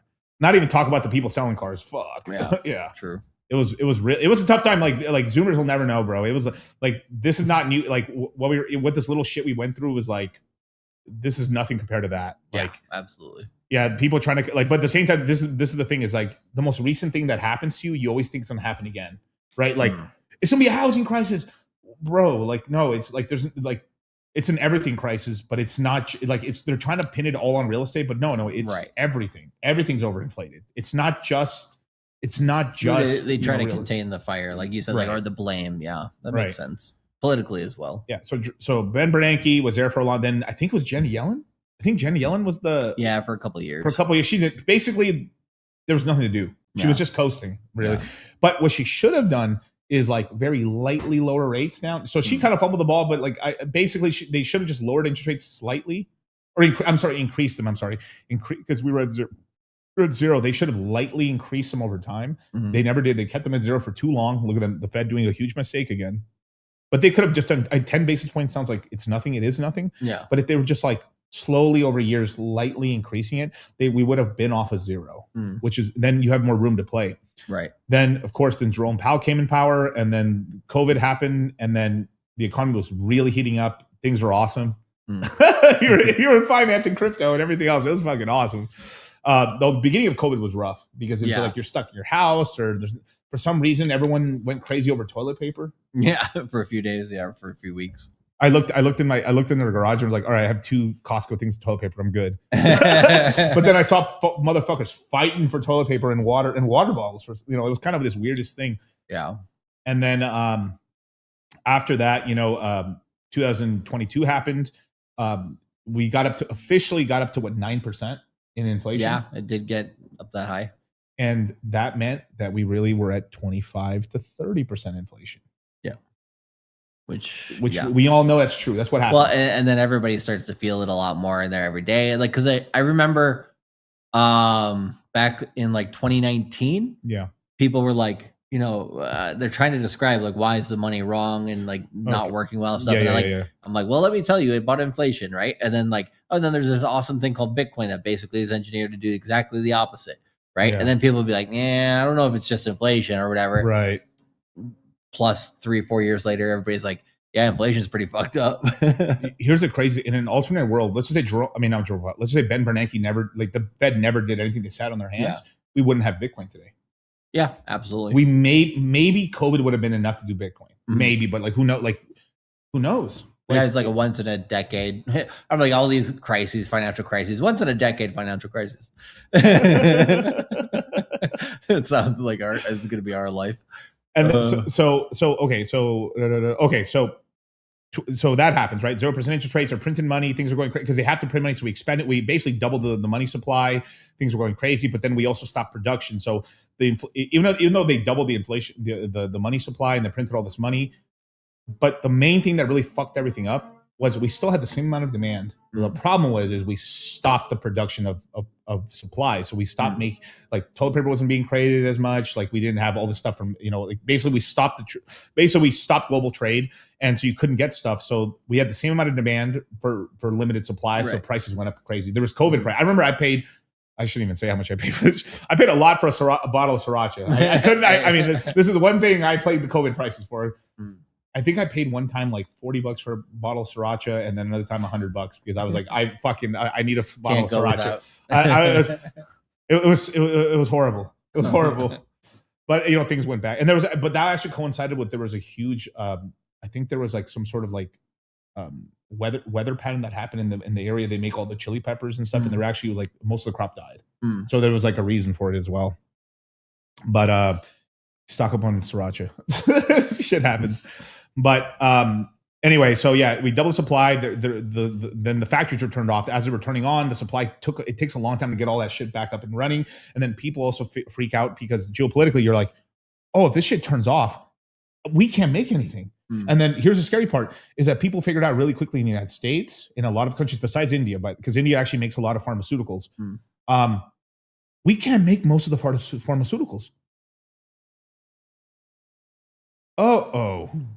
So then we started having a lot of this is the beginning of deglobalization. We still globally trade, but a lot of countries, even ones in Europe, started moving factories either to a closer nation, just something a little like, it's kind of like what do you call it? Between the 90s to then, you could argue within that period was like the peak of absolute globalization, right? For the world basically. But yeah, like now, you still have that effect from all that, but what do you call it? You have more countries withdrawing a little bit. It hurt China really bad. It hurt China as bad as it hurt in the United States. I'd probably say it hurt them a little bit more, because what happened is we haven't gone back to the pre-COVID levels. Yeah. In China. So basically that was the top of the industrial boom for China. It's now going down because now the United States is moving factories. We're doing deals. We want like countries like Japan do smart deals. Like, hey, we want Toyota. We'll just build a factory in America. Yeah. And there's all right, we'll keep Toyota around. We'll keep you around. And the same thing with what are the companies out of South Korea? Oh, Hyundai and all them. Samsung and all this stuff. I don't know about Samsung, but like at least the car side are building the factories here in the United States or in Mexico, basically. And so all that happened, and then what happens as the manufacturing started turning back on, the economy really, really overheats, and then they increase the interest rates from 0.25%, so 1/4%, to 5.25%. So we had basically a 25x in the interest rates. Yeah. And that was over just a couple of years. Yeah, like a year and some change. Just like doink, doink, doink, doink, doink. And what happened? Crypto went like this. Doink. Everything was like, holy shit. Now, stocks recovered first, of course. Real estate didn't really recover. It just kept going down. And crypto recovered, but real estate just kept... real estate can still continue to go down right now. It's cooling off right now. That's what real estate's the giant, but it's a slow moving giant. But once the giant's really moving, it's the same thing like economy. It's like once it gets going, it takes a lot to stop it. But then once it stops, it takes a lot to get it started again. Right. So this is why you don't usually want to fuck with the real estate market. It's a huge. So we've both been saying this since 23 and 24 and 25. Like what's been holding back the whole like global market, at least here in the States, real estate. Yeah. I have to agree with what they did is because we needed interest rates to get we can't have 9% inflation. Yeah. You can't. Well, it's up back under 3% again. So it's like, okay, we're in a good spot. Like, let's do stuff that's going to be positive for the American people. But again, like when you go back to like, what's the purpose of what they're doing? Is it for, the benefit of the people, or is it for the benefit of the few in the government and their cronies and their friends? We know the answer to that, like, they say they care about, employment and stuff like that. But like sometimes they look at the employment numbers and they're like, oh, we're glad sometimes that people are less employed now than they were before. Cause that means, rich people have more money. Right. So, the dual mandate of the Federal Reserve is a 2% inflation rate and a strong jobs market. That's the dual mandate of the Federal Reserve. And I've always said since the beginning, since I really started talking about the Federal Reserve since like 22, like I've talked to beforehand, but like there was really no reason to do like the Fed breakdowns because they were saying nothing basically. Yeah. Until January of 2022. But the real mandate if the buck stops, right? There's a third mandate, which is to protect our ability to print dollars. Yeah. That is the ultimate above you having a job, above inflation. Everything. That's, fuck the economy. Yeah. Yeah. Like literally is like, if that goes bust, well, then they're fucked. They're fucked, right? So there was another time during the 70s. This is as we were like the petrodollar was being created. As we're putting that together, inflation got crazy. We had oil spikes and stuff. Basically, oil went insane. It crashed the economy. Inflation started going bananas. Prom started happening, and you had, what was his name? His name was, it was before. I'm sorry, the Federal Reserve governor or the chairman of the Federal Reserve before Alan Greenspan. What was his name? Oh, I forgot his name. Shit, I'm sorry. It was in the 1970s. I'll come up with the name in a minute. But Volcker? Yeah, Paul Volcker. He increased the interest rates from basically, 2-3% to 17.05 in like one shot. He hit the brakes. The economy went. I mean, that was in the 70s and 80s. Yeah, 70s. Boom. Yeah. Nuked everything. Literally dead stopped the economy, but it nuked inflation. Yeah. The petrodollar was put in place. Alan Greenspan took over. And he went, the Alan Greenspan, they call it the Alan Greenspan put, was basically taking from 17% to zero over 30 years. From late 70s through the 80s, 90s, into the 2000s until you had Ben Bernanke take over. Alan Greenspan led the Fed for 30 years. Yeah. One dude for 30 years, dog. Hey. Sheesh. Sure he got paid well. Yeah, I mean, Alan Greenspan, I think he already died, but he died recently, yeah. Yeah. But it's crazy like how, like, and basically this is actually why we went into, so when interest rates are high, right? So if you bought a bond, you got destroyed. But if you're buying bonds, as interest rates go down, because like, let's just say you bought a U.S. bond, right? A U.S. bond, a 10-year treasury, it would most likely pay about probably 18 to 20% interest, that bond, right? As the interest rates are going down, let's just say I paid $1 million for this bond. Let's just say as the interest rates go, as he cuts it down to 5%, as an example, or 5%. Now it went from 17 down to 11. That bond is worth so much money. Like just an example, like that bond, let's just say it happened in 2 years, right? They dropped it 5 percentage points, right? That bond could be worth like $600,000 more dollars or more. It's this whole thing where like basically the bond side of so if PIMCO and a bunch of these other kind of industries who deal very heavily in bonds just basically they went into a 30-year bull market. And I remember during the housing boom that the main guy decided to retire. He's like, interest rates went from 17% down to 0. I'm a cash out right here. This dude cashed the top out. Like he literally his start of his career is during the top, during the 17%. And then he's like, I remember an interview he was on Bloomberg 2009 or 10. He was like, the reason I retired is because, the trade's going to reverse now. And I'm just getting out right now. Smart guy. Yeah, smart it's mother. Kind of like that one guy that got out of Enron. Yeah. Oh, yeah. Because of fucking hookers. Yeah. The Asian guy. And I think to this day, he's still the largest landowner in Colorado. Hey. Yeah. Sometimes you get W's. Sometimes with the vices, like. Hey, right. Yeah, it's insane. But yeah. So that's kind of what happened there, and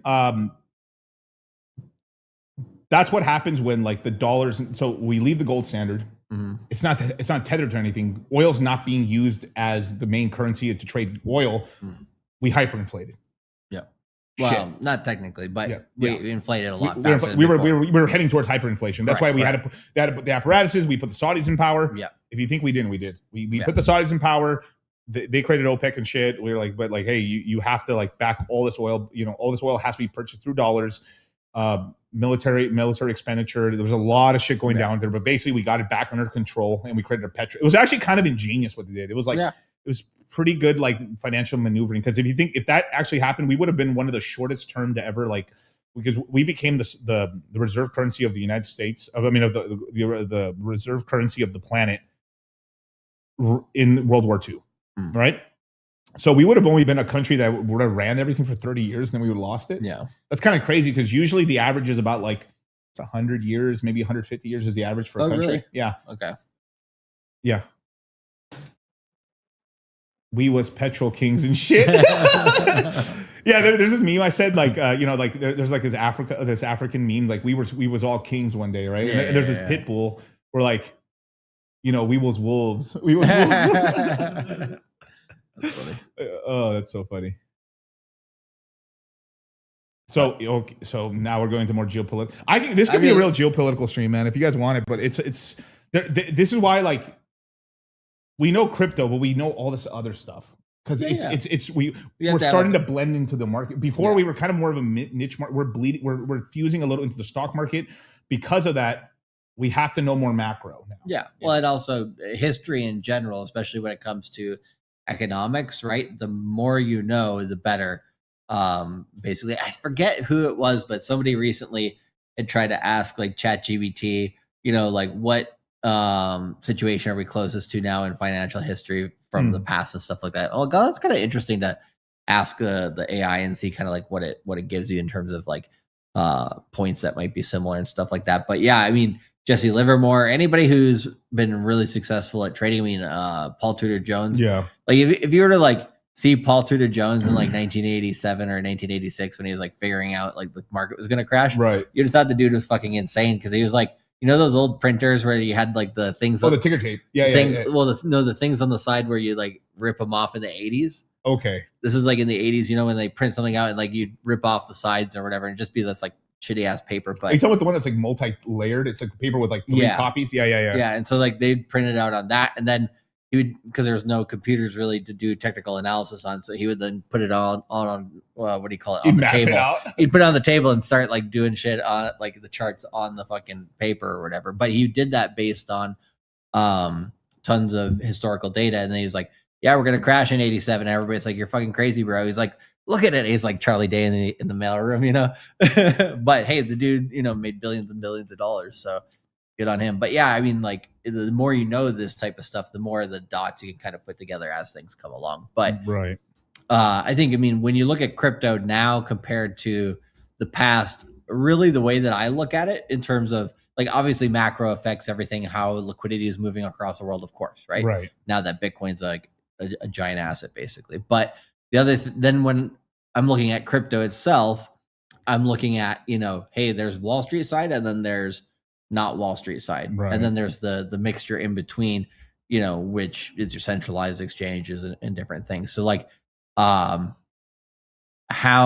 money moves within crypto now is changing as well. Yeah. Basically. And then there's more choices than there's ever been. So money gets kind of dispersed across a lot of different bullshit projects and stuff like that too. So we're kind of in that like weird, awkward phase in crypto. Like a teenage phase. Where it's like adolescent phase or something like that. I hate saying that, like it has to be used sparingly, but like I hate, like we're starting to mature, right? The maturing market. But then I also hate like this market, like I hate when it's like I hate when it's used like in this context. It was like the crypto market really needs to mature. Just shut up, dude. Like the stock market doesn't mature. Like sure, they have just because they have quarterlies, right? But like, well, and the great thing about when crypto, like in 2017, right, was still like nascent and all that stuff, is that actually, to be honest, the more that Wall Street just doesn't come into the space, the better, because then you have your own economy essentially going in this little thing. But they didn't want that to happen for such a long time, because then you do get the CZs, you get the Roger Vers, you get the Vitalik Buterins, you get the Charles Hodgkinsons, you get the Richard Harts, you get everybody who gets really, really rich, and then they're like, oh, how'd you guys come up here? And then they get new foes, new players that they have to kind of deal with and stuff like that. So they don't like that. So they came into the market now and said, this is about the right time for us to come in and start fucking with this shit. But I kind of the way I think about it is it's going to be like 2 full cycles. This current cycle has been our first cycle getting messed with Wall Street. Yeah. we'll have one more full one. And then by the time we get to the third cycle with Wall Street being public in crypto, I think that's probably where it depends on like kind of what happens with the retail market, like how much money average people have. Right. But once they get money again and Wall Street's already been kind of like absorbed into crypto, then you might get, you get pockets of crypto essentially throughout that time period that will do well, but then everything can kind of, it's going to be like revenge of the altcoins at some point. Revenge of the nerds. Yeah. Revenge of Ethereum. Yeah. Because people saying that we didn't have we did have alt seasons, but like it wasn't the big, like we didn't get the blow off top. They weren't sustained. Yeah. 23 was pretty good. That was mostly a recovery year. 24, we had Solana. 24 had two. We had two of them. And one's in the middle. The weird one was kind of like Solana topped in March, right? Along with like Ethereum at the beginning of the year. But then we had a huge meme run for 2-3 months afterwards in the middle of the summer. That was like, sure, Solana wasn't going crazy, but like the memes on Solana were going right. On top of Pepe too. Well, that was the first meme season this cycle, right? Yeah. And that was before we knew like, oh, a lot of the crypto money like wants to be degenerate. There's nothing moving, so okay, they're gonna go be degenerate with memes essentially, and that's what that was my favorite move so far this cycle. Besides, 23 was great because Pepe, of course, but like it was kind of Pepe and a couple of, but it was very just like very. It was really like one big meme coin, really, right? And then we had Solana. The thing on Solana was just going up by a fuck ton. I think I remember we touched like $100 and we crashed back down to like $40.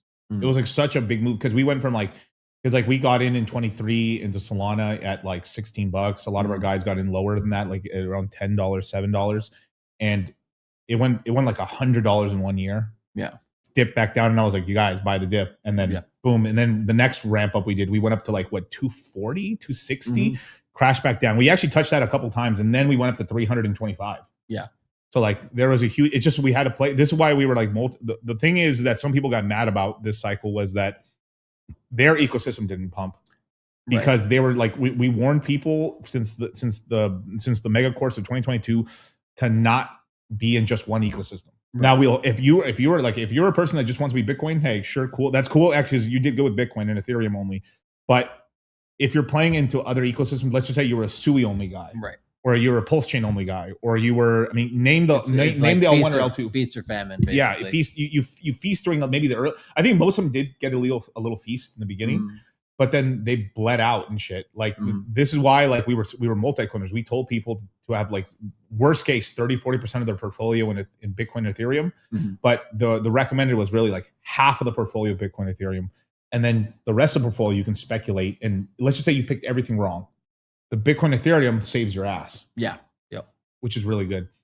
And it ended up being really like that. That was a really good move. That was like, I probably was closer to like, I was probably like 30-40% Bitcoin Ethereum. But then some coins kind of like, you know how the pipe, it all changes because of the dollar value and stuff like that. XRP gang shit. Get the fuck out of here.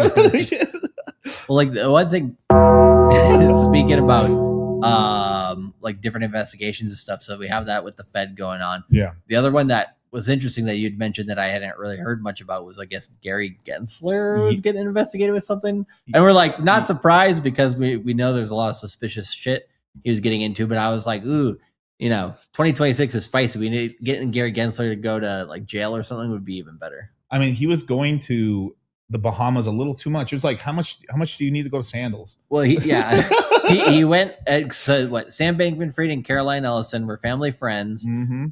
Through, I believe, Caroline Ellison's parents, who her dad's a judge or something like that.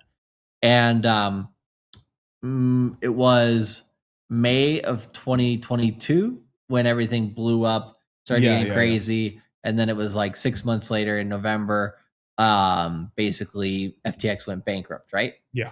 And it was like 2 or 3 months. It was like March of 2022. Gary Gensler goes on this trip to the Bahamas where FTX is located. Right. Prior to anything coming out, meets with Sam Bankman-Fried and Caroline Ellison, his family friends, nothing to see here.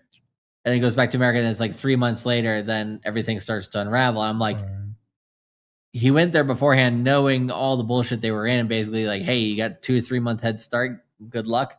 Like it's kind of crazy. I'm shocked that he's doing that kind of shady shit. He couldn't find a way to get smuggled into the country so he wouldn't be like, recognize that he was there, right? Because imagine that those logs didn't exist, he would look way less Suspicious. Right. Hey, he's less suspicious than Tim Walz, at least. But yeah, share the screen, Kyle. So there's some action here, man. It looks like they're trying to basically pin something on him for basically insider trading with Wall Street execs. Ooh, baby. For naked short selling and stuff. Probably with Elgarand. No. Yeah. He was promoting that coin like crazy. So it says emails show concerning that approving S1's filings would have locked in substantial losses for lending brokers due to short-term positions that cannot be closed following the MMTLP trading halt. Guess what? The SEC has not approved companies of S1s in over 2 years. Interesting. So they're gonna smug fucking face, bro. Piece of shit, motherfucker. Didn't they give him his job back at MIT? Yeah. Or they did at some level, yeah. He has a twin brother who also he did who runs a hedge fund who also does some lecturing at MIT. We need to do some investigating to the twin brother, bro. What if this is like he should have sent his twin brother to Bahamas. Yeah, probably. Yeah. Shoulda, woulda, coulda. What if his brother's like a big Chad and he's like, nah, fuck, get the hell no, bro. I am not. No way. He's dog. Mr. Burns 2.0. Let me see the twin, bro. I think we looked this up like last year. That's a terrible picture. No way. No. No. You go back to the images. Because I saw a video once of them at MIT together. So it must be that one, but is it that? Like, no. They look very, very similar. I'll recognize it when I see them, but I don't see any of them. I love how I see the Winklevoss twins, but yeah. No, none of those. No. Put Gary Gensler's twin brother. Put it on YouTube. Rob Yeah. Gensler. Yeah. God damn. Jesus. I'll go down a couple of pictures in the middle, right to the left. No, up, right. No, right there. That one. Oh man, what a winner! It looks like Gary Gensler, cheap version. Well, they're twins. I mean, discount Gary Gensler. Whoever thought there'd be a thing. Meanwhile, his twin brother owns a lot of Bitcoin. Oh, that'd be funny. Are they Jewish? I don't think so. No, they're just extremely corrupt. Yeah. But yeah, Gary Gensler, getting some negative news on him in crypto again at some point this year would be fantastic. You know, chef's kiss. Bull market vibes, I guess. Pull me down, Kyle. Yeah, and I want to show you one. So I talked about my show yesterday. This was huge. I think you sort of heard, I think, Charlie, you told me you heard a little bit about this, but you didn't delve into it. Yeah, delve into it too much. Sam Trubisco sighting. No. That's pretty funny, yeah. So let me find the tweet before they deleted all this crap. Oh, really? Yeah. Okay. Gary is Jewish, yeah. Oh my god. Born to Jane and Sam Gensler, grew up in the Jewish household in Baltimore. Where did this go? Oh my god. Was it about Solana? Sort of. It is about Solana, but it's about the guy who did it. And well, it's like let me find it. I probably posted it on my Twitter. I probably just have to look at my tweets. You know, but this is the thing about Twitter is that people delete shit, which pisses me off a little bit. But let's go back.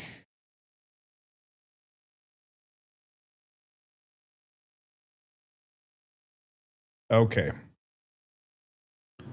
So share it, Kyle. So this guy right here, he is the head of product at X, right?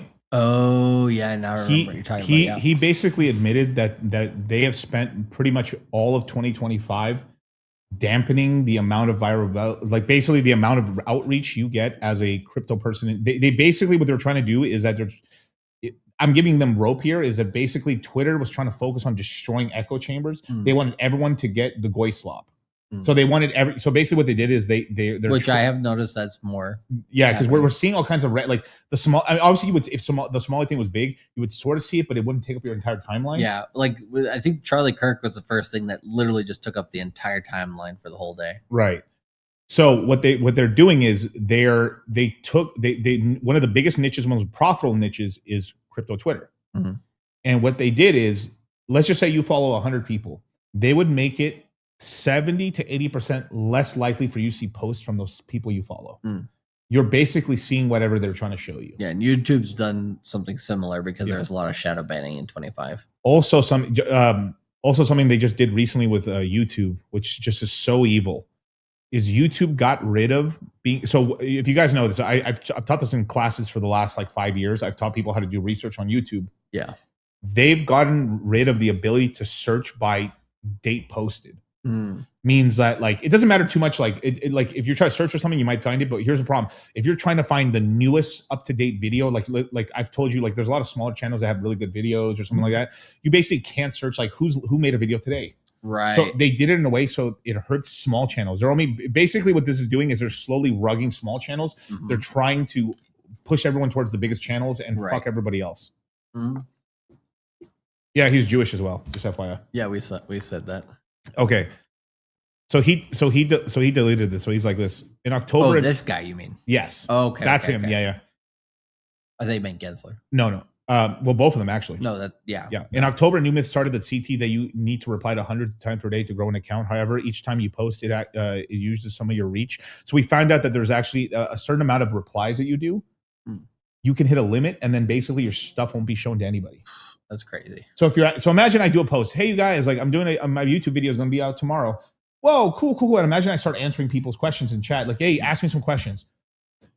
If I answered your guys' questions inside of the comment section, I would have nuked myself for the whole day, and then my tweet will not be shown as much as well. For me answering questions in the chat.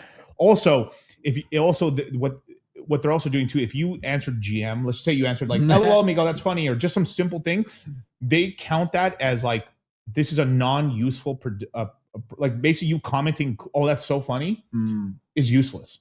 Wow. Is bad. So because they didn't know how to control bots, they went after anybody. So it's like, if you're not producing like good content or you're not tweeting anything decent, we're going to lower the amount of virality that you can have from your tweets. And they did this to not just and then he basically admitted that he went after CT, but they also admitted that they went after a bunch of other echo chamber groups because they're basically trying to make a big echo chamber, and by destroying all the niches. So like even people in goth, there's the goth side of Twitter saying they were finding it harder to find other goth people because they fucking dispersed them. Oh wow. So the reason this is so important is because we need that echo chamber in order to find, because like I've done this too. Like the people I mostly, like 95% of the people I follow are in crypto. I have said I've been wanting to get, I've been putting this off for such a long time. I wanted like maybe get rid of 1,000 people I follow, but now it doesn't even matter. They weren't showing them me anyway. Like I wouldn't even see their tweets. This is why it's join the Citadel, because you'll get like everyone's out here searching. It's a hive mind. You can find where to like these important posts. Yeah. But it's just fucking crazy. They were doing this, like absolutely insane. And he got mad because people were saying people were saying GM in his comments, and then so he specifically went after people saying GM. So so basically the reason like, wow, crypto Twitter really changed in 2025 is because they intentionally nuked crypto Twitter on fucking purpose. Except for one little section of it, tweets on Solana. Yeah. And now Solana's going to be the first, like they're going to be, X is going towards being able to trade like swaps on crypto swaps, like DeFi swaps through X or something like that, I think. And Solana's now, I think, the first chain approved. Now, what is he? He's the head of product at X, an advisor to Solana. No conflict. That isn't a conflict of fucking interest.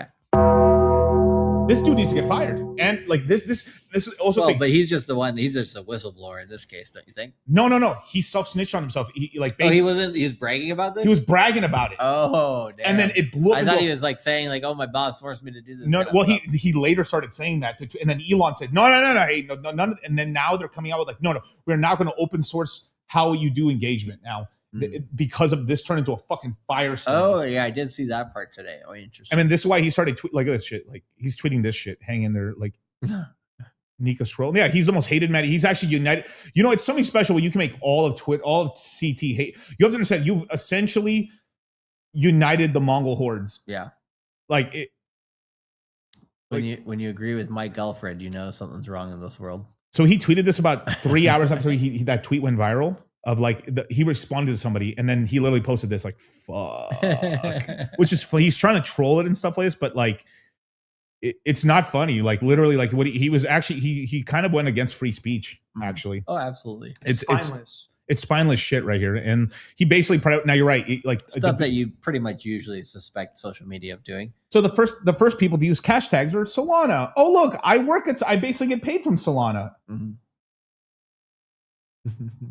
Now I didn't know the BNB part. That's actually interesting. Like that'll make it more fair. But then now what? Only BNB, and now it is a private organization, privately owned by it's not public. Okay. Yeah, but Binance owns probably like 5% of all Twitter now. But there's rules on social media platforms. Yeah, because it's where it's basically a form of free speech.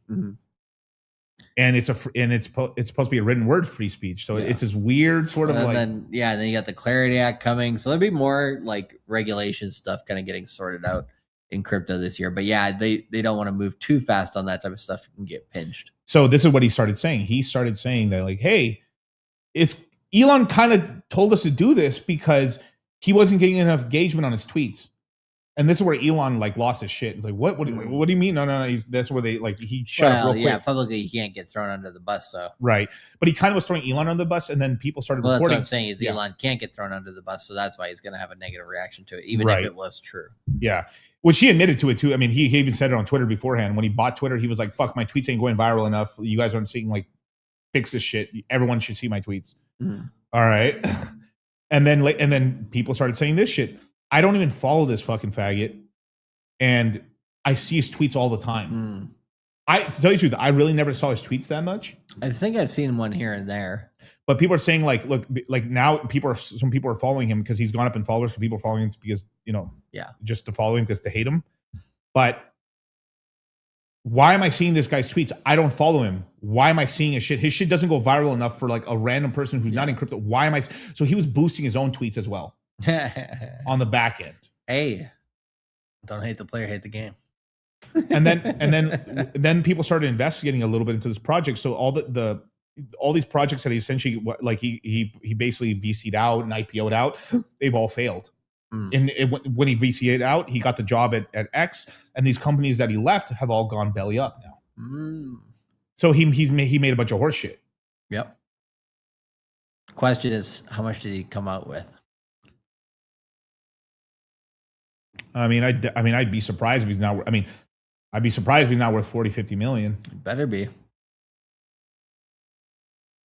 There's a lot of shit. And then I started looking into like Lightspeed. Fastest come up since Nancy Pelosi. Now, he says a venture partner at Lightspeed, right?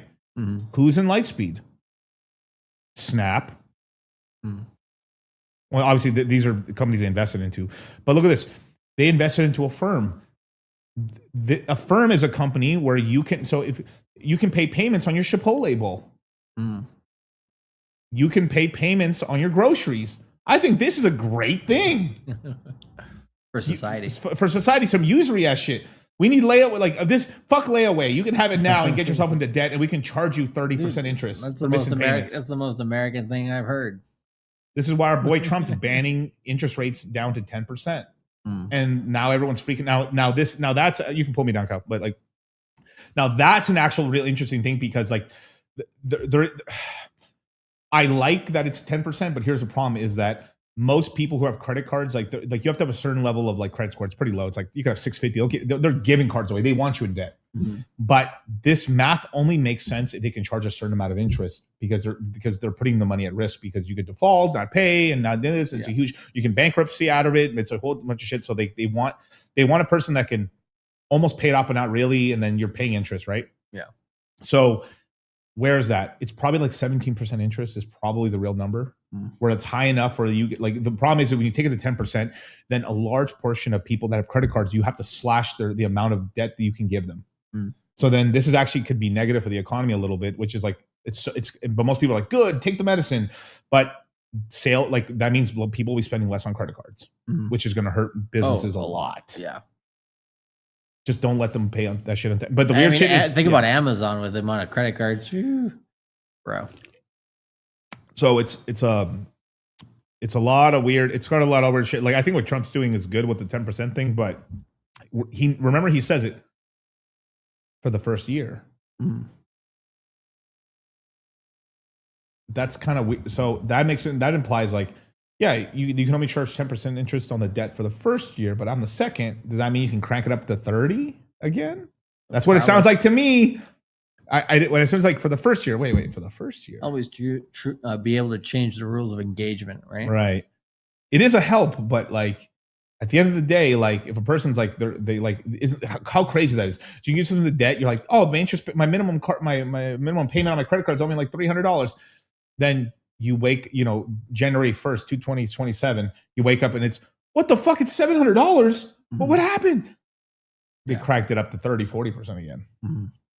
And that's going to be it. Like that's actually, I think that's actually a huge detriment. Actually, is like it's kind of similar with what they did with silver during the Christmas break or whatever. Like for margin trading, in order to like keep your silver position, you had to add enough margin to it or whatever after the week after Christmas. Changing the rules of the game. Yeah, right in the middle of the fucking game in the classic Wall Street, right? But Paul Sachs is right. It's credit cards with interest like an arm. That's exactly what it is. It's a 1-year arm. To fuck you.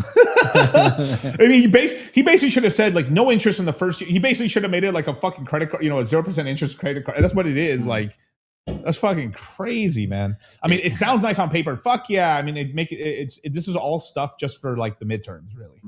But I don't think it's as well thought out as it should be. And a part of it never is. But I wonder if this is also to kind of hurt, like, because like who does this hurt a lot? Warren Buffett, actually. He's a huge guy in the credit card space. He's retiring. Oh yeah, she is retired now. Yeah, officially, yeah. But a lot of interesting stuff happening in the world, man. It's as you're starting out a little spicy. Yeah, the market kind of going up, and then we just getting a lot of this stuff. It's also share this, Kyle. They're about to get the business. So there's something called the Pentagon Pizza Report. This is a real thing, by the way. So they basically track the amount of interest or orders. It shows like live data on like usually pizza spots, but people use other kind of restaurants. These are restaurants near the Pentagon. It has been so accurate when something big is about to happen, a military expansion or an arrest. It's like something massive in the government. The amount of like Domino's pizza orders or,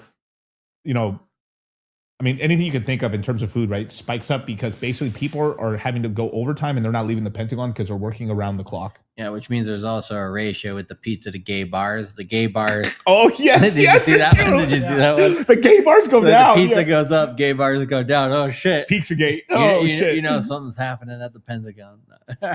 That's insane. But yeah, so like various places near the Pentagon are reporting above average as of today at 4:16 p.m. So there's some crazy shit about to go down because like it's more than likely has to do with what? It's game day. It's Greenland time.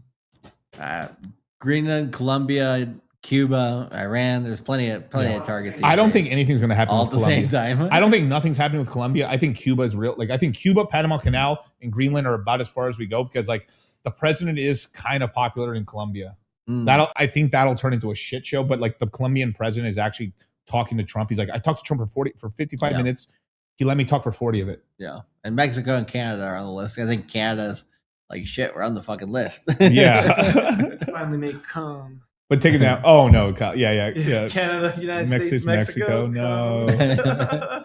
Well, like, Iran probably is there could be some intervention there. They started killing protesters now. Oh, yeah. Yeah. That whole thing's been gone like way off the rails. Yeah. Oh, this is really funny. Share it again, Kyle.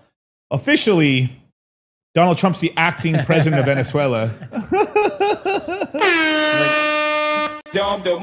He's like one of those interim coaches when they fire their coach mid-season. Yeah. And then they got to have like the offensive coordinator come up. I'm shocked it wasn't Rubio, dude. I'm shocked. Yeah, with Freddie Mercury gear.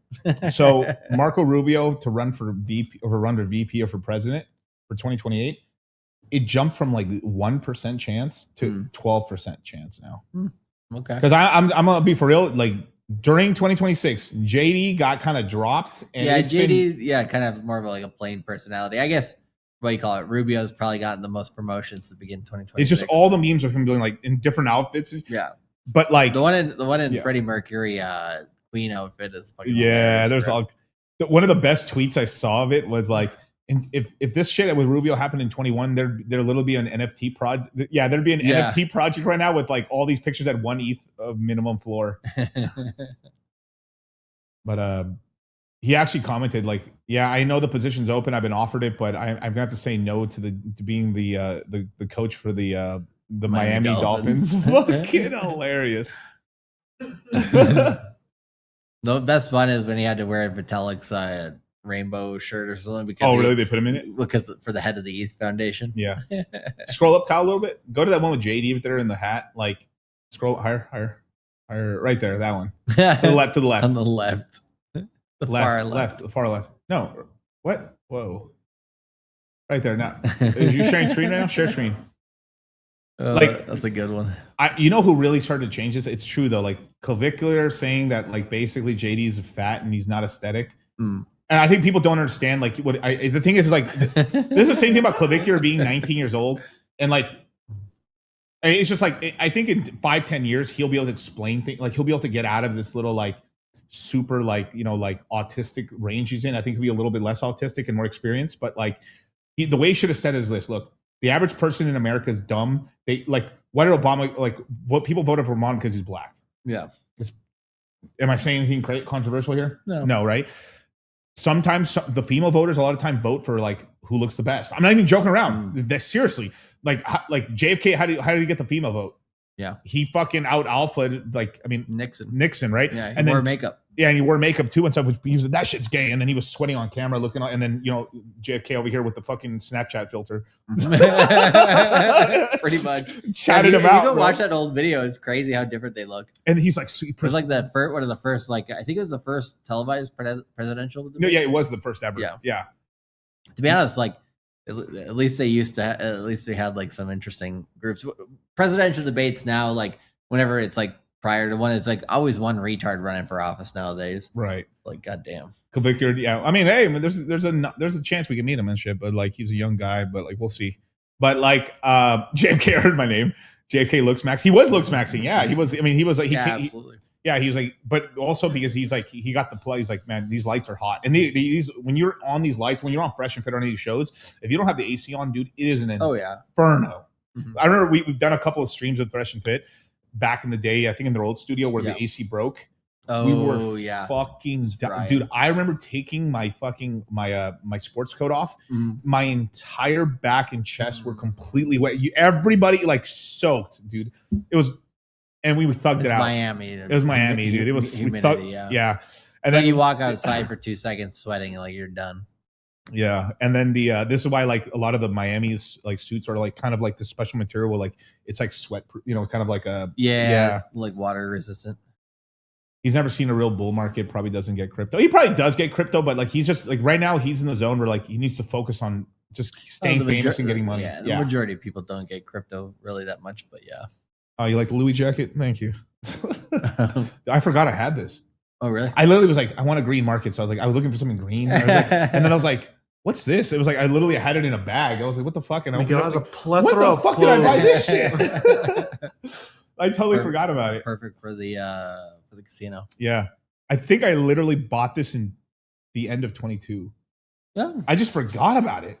It like, fits well. Yeah. And once I saw it, I was like, oh, I remember buying this. And then I was like, where the fuck's this been? Yeah, a lot of linen suits. That's right.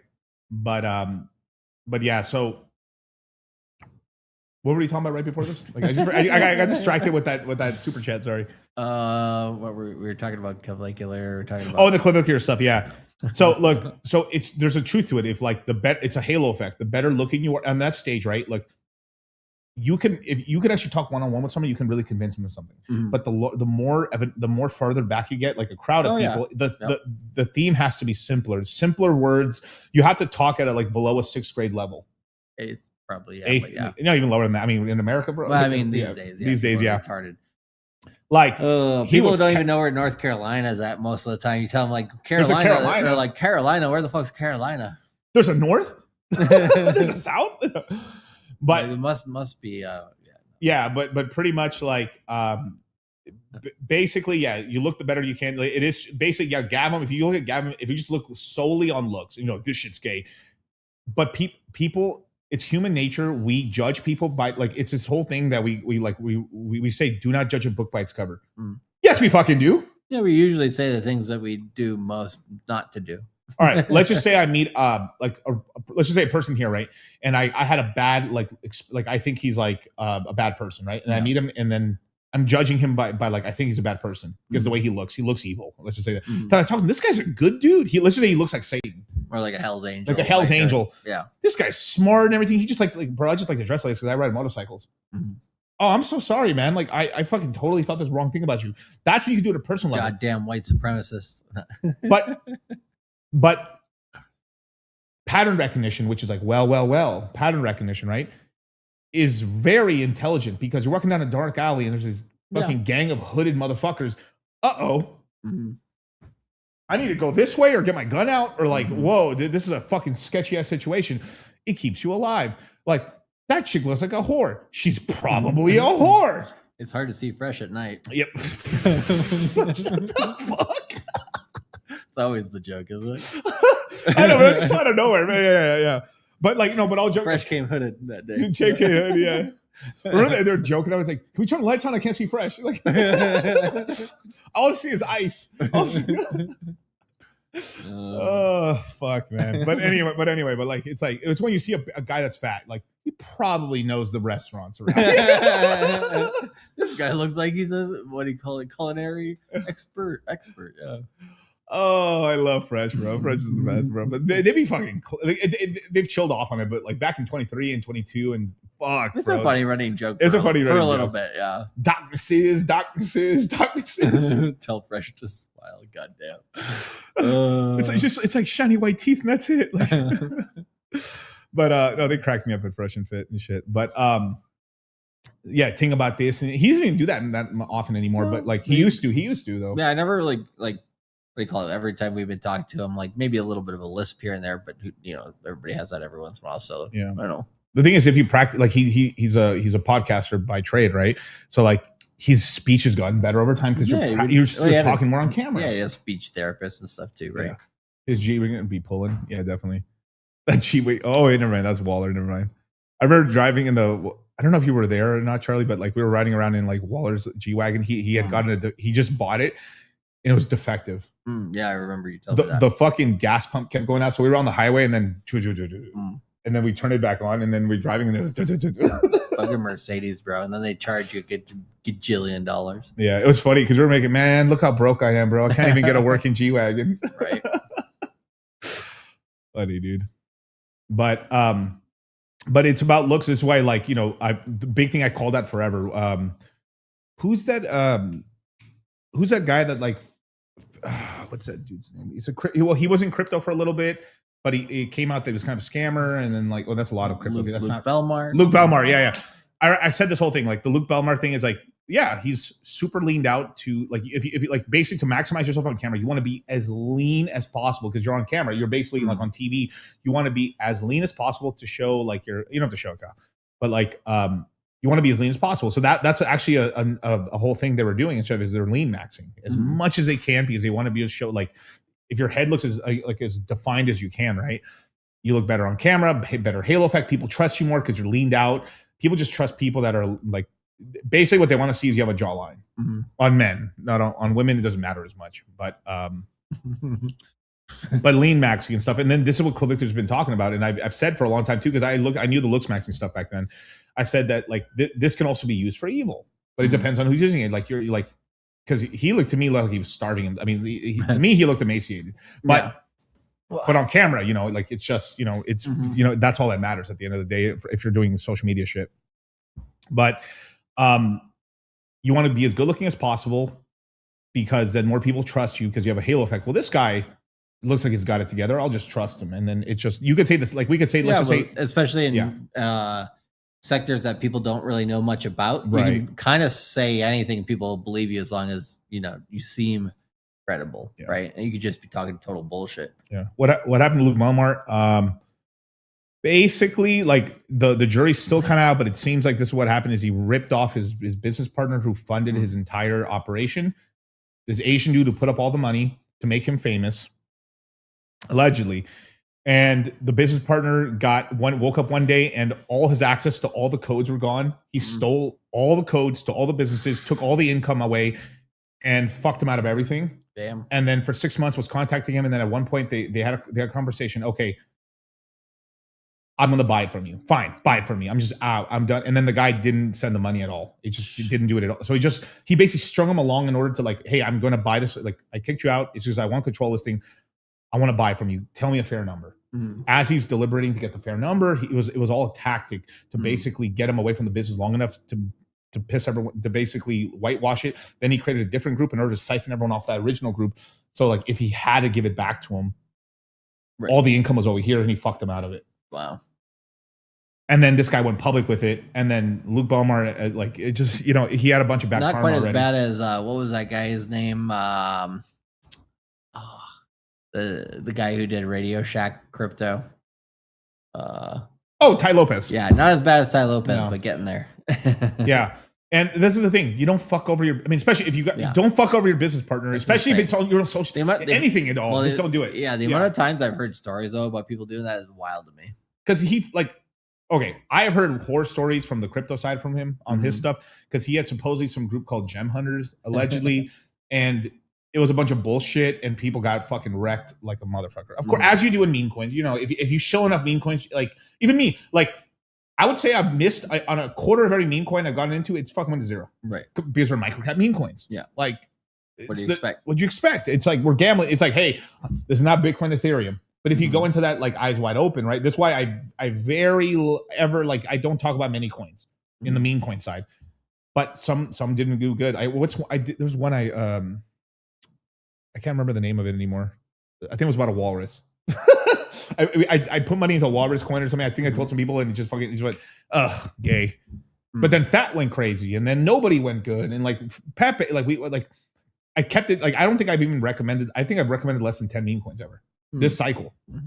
And like Roy, nobody, or one of them Fat. And some of them like we Ponke, but we made money on these and we kind of rolled out over time out of them. We made profit. Roy's still good, bro. I think Roy, I still like Roy. Stable coin. It's not doing anything bad. Yeah. Right. So we get in the position, but like, yeah. But yeah, do you even study, bro? Yeah. I'm not even going to talk about the like what he's teaching, but I'm just talking about like that whole group there and stuff like that. Like there's a bunch of weird shit. And also there's like the big thing people are mad about him is that he was promoting these groups by saying, if you join the groups and stuff like this, you're in a raffle to win let's just say some sort of supercar. He never did the raffle. But basically he got all these people in, and because it was just a bunch of shit. You can look up videos. There's tons of videos. And also like a lot of his backstory is saying, hey, the way I got rich was from like drop shipping. But no, the way I got rich was from crypto. No. I grew up. Yeah, like you don't need to change your story. Like you can look at my name. My name's Miguel.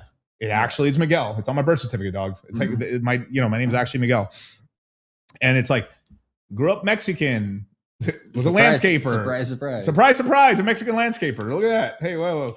Then left and went to crypto full time. Crypto course. Charlie, Japan. The story lines up. Right? Like, it's like, a Mexican from California. I've never heard of a thing. This sounds crazy. But then it came out like he pretended that he didn't have money, but he said, no, and my mom was really poor.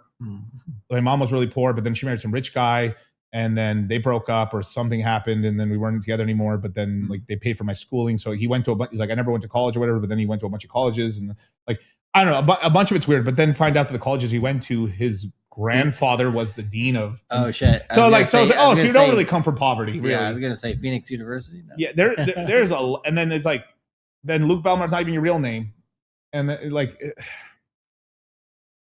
Yeah. I never trusted that guy from the get go. There's a lot of weird shit with it and shit, Look at that guy. Like it's just weird. Like we should we really need to outlaw changing your name. It's got to be like your parents named you something horrible, or it's like. But what if you change it to Max Powers?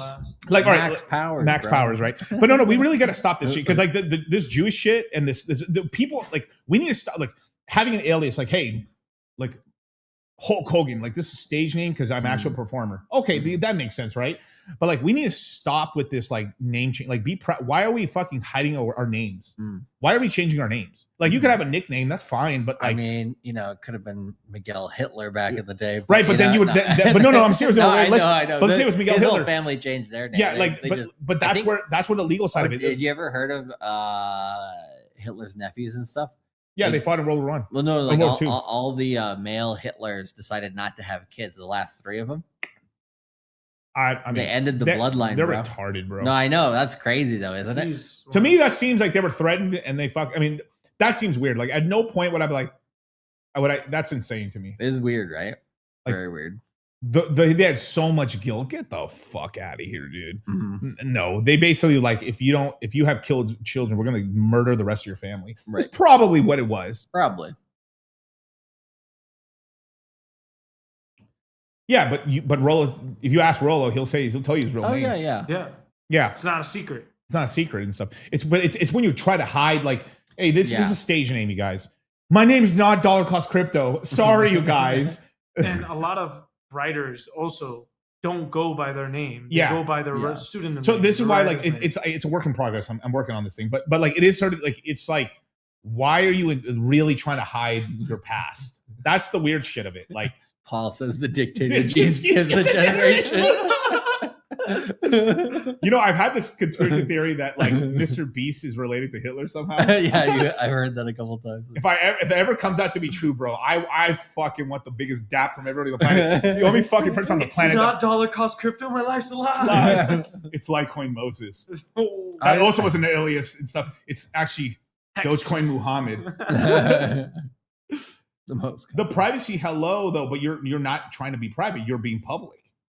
If you want your privacy, why are you trying to speak in a public place? Why are you fucking out here? Yeah. My name is Johnny Chan, and this is how you get rich on the yachts, right? But like, there's so many rich kids trying to pretend they weren't rich. Like, lean into it. Like, Kino Body. Yeah. Never pretended. His dad owned like a $400 million like a real estate portfolio in Australia. He literally has his gangster ass house. He's rich. He never once pretended, I am Bruce Wayne. I'm rich as fuck. My dad died. I wish he didn't die, but like, I grew up really rich. And I am rich, but like, I'm gonna tell you how to get jacked and tanned. Yeah. And he does. Like, Kino, he's a perfect example. Why are you fucking hiding your past? Like it's like you're ashamed of your fucking family getting rich, or are you ashamed of how they got rich? I think that too. Yeah, I think there's a lot of people who probably don't like when they're rich, they don't understand normies. They're like, oh, this is the way that normies will like be able to relate to me. You know? Yeah. Yeah. But I think we got a few super chats. So we have. Oh, do we? Oh yeah, let's read them off. Yeah. Yeah, we got Gasman69, GM Moongang. Got Ken Rose with $5 super chat. Thumbs up. And we got All Men Deserve Peace with the $4.99 saying, what do you think major stocks like Nvidia, Apple, etc. will be tokenized and traded? Do you see it being or doing better than the actual stocks? Yeah. I don't think it'll do better, but I think like, what do you call it? When? They'll be the first though. Yeah, they will be the first. Oh yeah, no, Those are for sure. Yeah. Like I think the first half of this year, you'll start seeing it when it gets solidified and you have like the whole market tokenized. Probably not for another full crypto cycle, but yeah. The thing that'll be different and interesting, right, will be like how they trade different on the weekends. You know, because they'll have that'll be interesting. Yeah. So the big thing about crypto technology going into the equities market is that we're going to make it more efficient. Because the stock guys are always talking about efficiency, right? Yeah. We're making it more efficient. How is I argued with somebody here and on FNF and a bunch of other shows. Like over time, we've all like how is crypto more going to make the markets more efficient? I don't get the technology. Well, here's this. Let's just say fuck the coins. Let's just say the technology that crypto's created.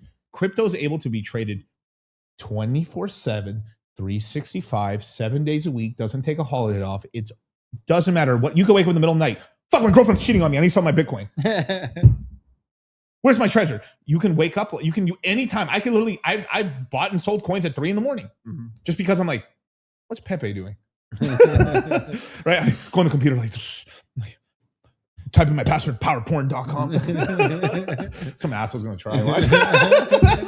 Try that. Well, it's like, what do you call it? Yeah. Then with traditional stuff or whatever, like it's bank hours. Yeah. You just have it. Yeah. Right now it's bank hours. It's just like, you can't do shit. And they've added like, Charlie, if you pay extra money for super mega premium Robinhood, $30 a month, $40 a month. You can trade the after hours, F&F, and the pre-market hours. Mm-hmm. So you can trade an extra 2 hours each direction. And if it is actually done on blockchain, also by having basically a decentralized hub, right? It makes it a little bit more fair for low latency traders.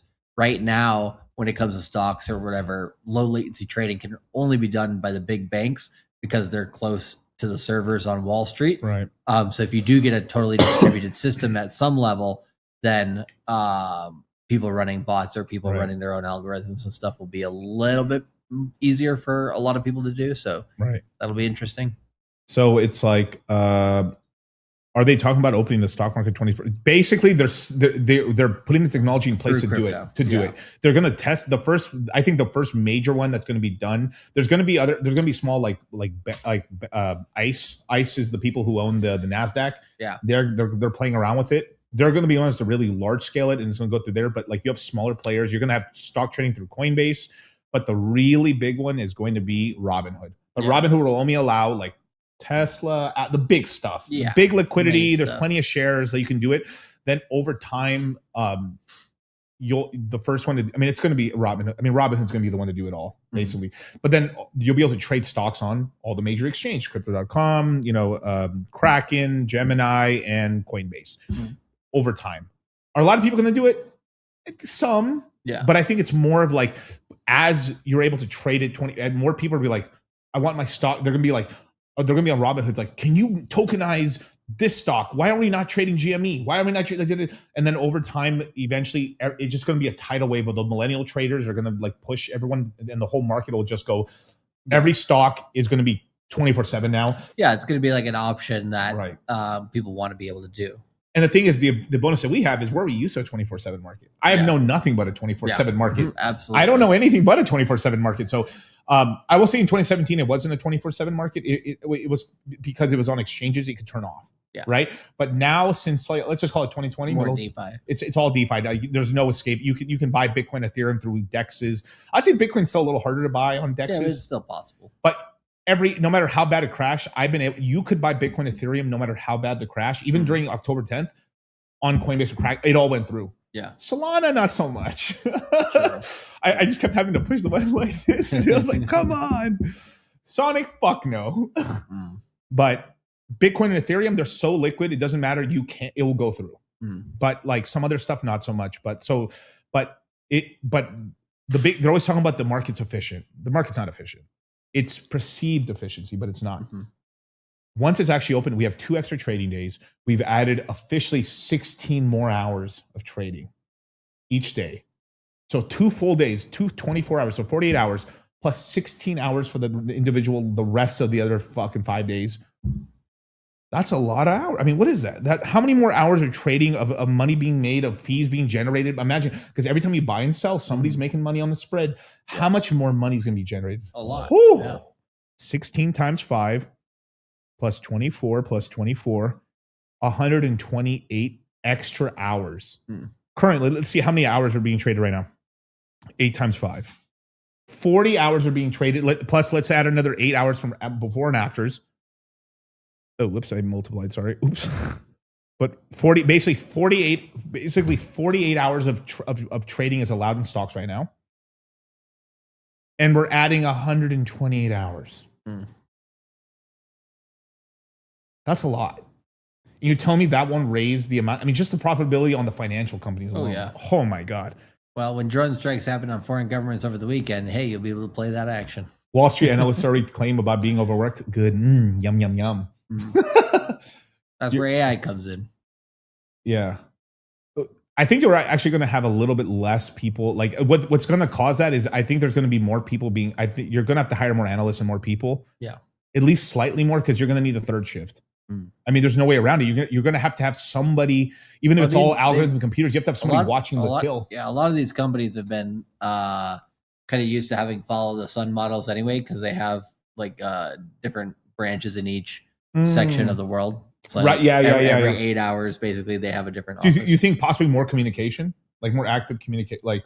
Or the banks have had that for a long time. So like they'll just expand upon that model pretty much. So the market makers will the big market makers like Jump, or because Jump's not just in crypto, it's in they'll probably be more used to it, but like smaller firms might be like, oh my God. Yeah, like, the smaller crypto firms will have a little bit more struggle for sure. Yeah, but I'm just talking about the equity side. The equity farm. Okay. They're gonna, can you imagine like you just always trade? Oh yeah, they're gonna be like, oh my God, my whole shit's fucked now. Yeah, and I think it's gonna work a little bit like crypto does. There's just gonna be a lull in the nighttime, and then Asia wakes up, and then people are already kind of trading that because they actually trade those markets. But now it's gonna be like the stock market's trade. So it's like instead of like we're not on this, we're on here. It's like now it's like imagine there's three wheels. There's like Europe, Asia, and the United States. Now all wheels are turning at the same time, and then now you have to trade those two now. So it's what it ends up doing is, and all the stuff towards finance over the next decade, what it's ultimately doing is it creates the need for people to kind of be a little bit more degenerate with their money, right? It's like, hey, if you're not moving your money, if you're not doing anything, like it is losing a lot of value. So it's a lot more. What do you call it? Musical chairs, games that are kind of speeding up slowly but surely. I think even for traditional markets. I think this goes full effect in 15 years. Yeah, if that's enough time. What would that put us? 2040? Yeah. Well, I mean, if you were to say 15 years ago where Bitcoin's at today, it'd be fucking wild. So the amount of innovation that can happen in 15 years in this industry is insane. Because we actually said this. We said legitimate stock, like we said tokenized stocks will be by the end of the decade, which is actually correct. I think by 27, 28, 29, we'll have some. It's not going to be a lot, but you'll have Tesla, Apple, like the big stuff. The S&P 500 probably. Yeah. But it's not you'll still have to go to Robinhood or have to go to whatever your Fidelity or whatever to actually be able to trade all those markets. But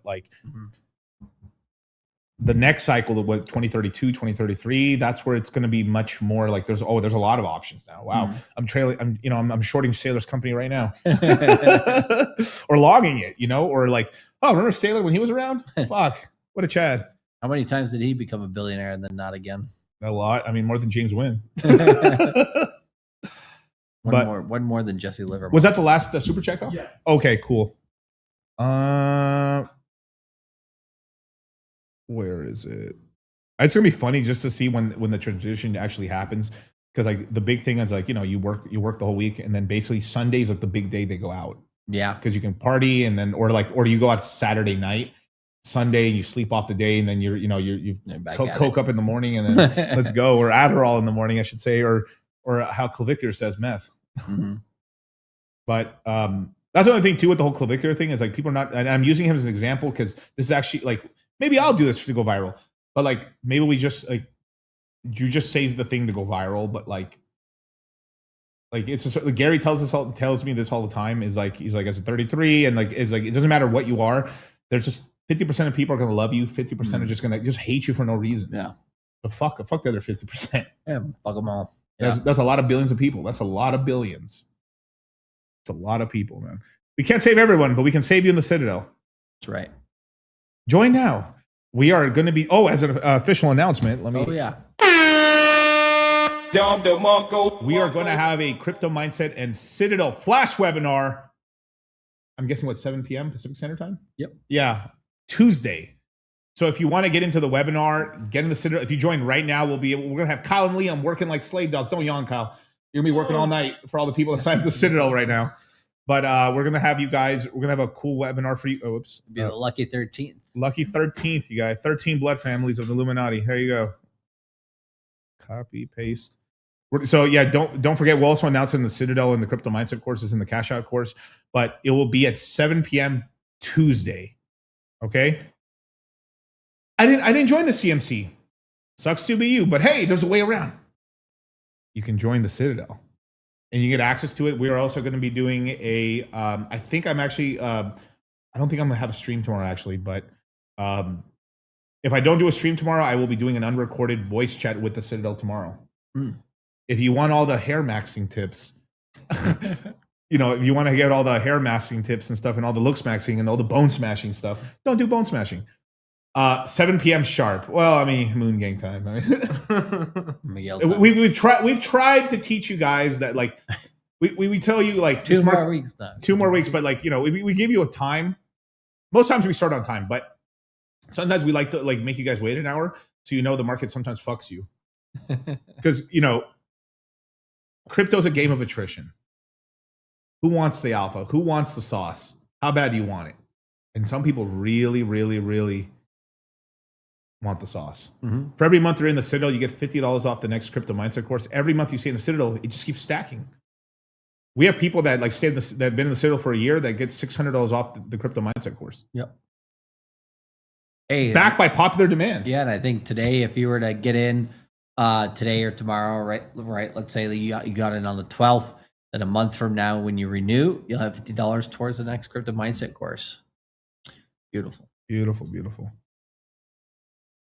There's Moongang time and there's an FNF time. We've been told. But yeah, but things are looking up. We'll see how the market reacts. I mean, Monday's the Monday open tomorrow. I mean, if it's spicy, I mean, I might just have to go live. I mean, it's just the weekly closes were not too bad for most coins. So crypto's hanging on decently for price right now. So let's do a little prediction for like just for fun. I mean, this is fun, right? But like, okay, the news is pretty big. I mean, this is the first. I mean, I can't ever remember. I mean, an investigation on the chairman of the Federal Reserve. I don't think it's ever happened. I mean, maybe during the 2008 financial crisis there was some talk of that, but not really. Well, yeah, because it's like during he was getting action done. It was like the TARP bailouts and the thing all the meetings. It was a big deal. Like no one in their right mind would like no, not now. They want. I think I remember them talking about it in 2013 and 14. They wanted to kind of slap them up at that point, but like. Everyone in the financial industry was like, dog, no. He kept me from losing my bug. No, you ain't touching that man, dog. They gave him a medal. I think they gave him an actual prize, actually. Probably. Yeah. But Paul Krugman prize. With this, I believe so no matter what, I mean, this means that like Trump is pretty serious about like worst case, let's just say like nothing happens with this. He stays in power. He's out May 12th. Rates will come down. Because he will put a brand new person that's going to want to lower rates down. So that means rates will go like before the end of 26, we'll have 100 basis point cut. Pretty big. That means possibly inflation slightly going up. So it means this probably can maybe lead to metals continuing to go up. Maybe we can see a $5,000 gold. Maybe we can see $100 silver. I think silver is right now like $83. My silver money just keeps going higher and higher. I think my Max coin is made out of silver. Right. The reason crypto's kind of pumping is like people understand like if Jerome's out of the way and we have the Clarity Act possibly coming out and that's there's some contention on that. that. I know. Yeah, I'm with you on that. Like because I need to see it. Like what's it say? Not even just that. Like I think the contention is like Coinbase doesn't want to change the stuff that happened in the Genius Act that got passed last summer. Right. The banks want to change it because it allows Coinbase and other, fintech based companies to essentially allow you to get yield on your stable coins. They don't want circumvent them a little bit. Yeah. So it circumvents the banks a little bit. They don't want that. So there's a big fight right now between like, are we going to change the bill for Clarity Act before it gets to the vote? Or are we not? That kind of thing right now. So who the hell knows what's going to happen there? But I got my hair cut on Friday. Nothing happened in the market. So amazing, right? Sure. First time ever. This is suspicious. Bitcoin. They say Bitcoin do something, and every time that happens. Why do you tempt the devil, Charlie? Yeah, it's just what we do here. All to zero. You think I'm laughing? I'm not laughing. What are you doing, Charlie? I'm fucking Michael Myers next to Kanye right here, going like, it's like George Bush hates black people, and I'm like, what the fuck? I got nothing to do with this shit right here. I got nothing to do with it. Oh, it's so funny. What's a negative? It's not a good outcome. Basically, the stock market's a little more sensitive to it. The stock market could tumble down because they don't like the uncertainty of it and stuff. Yeah, I think it's good for Bitcoin overall because Bitcoin does do better in uncertain environments. So there's liquidity could flee to Bitcoin a little bit. Right. Didn't you say, what was it? The Solana ETF got a lot of inflows recently? Yeah, there's Bitwise opened up their ETF and pretty much they aped in about $650 million in a clip. Nice. Just buys. Like the Solana ETF, I'm looking at the Solana because it's basically been green. There's only one sell. About $100 million, but I think here I'll pull it up.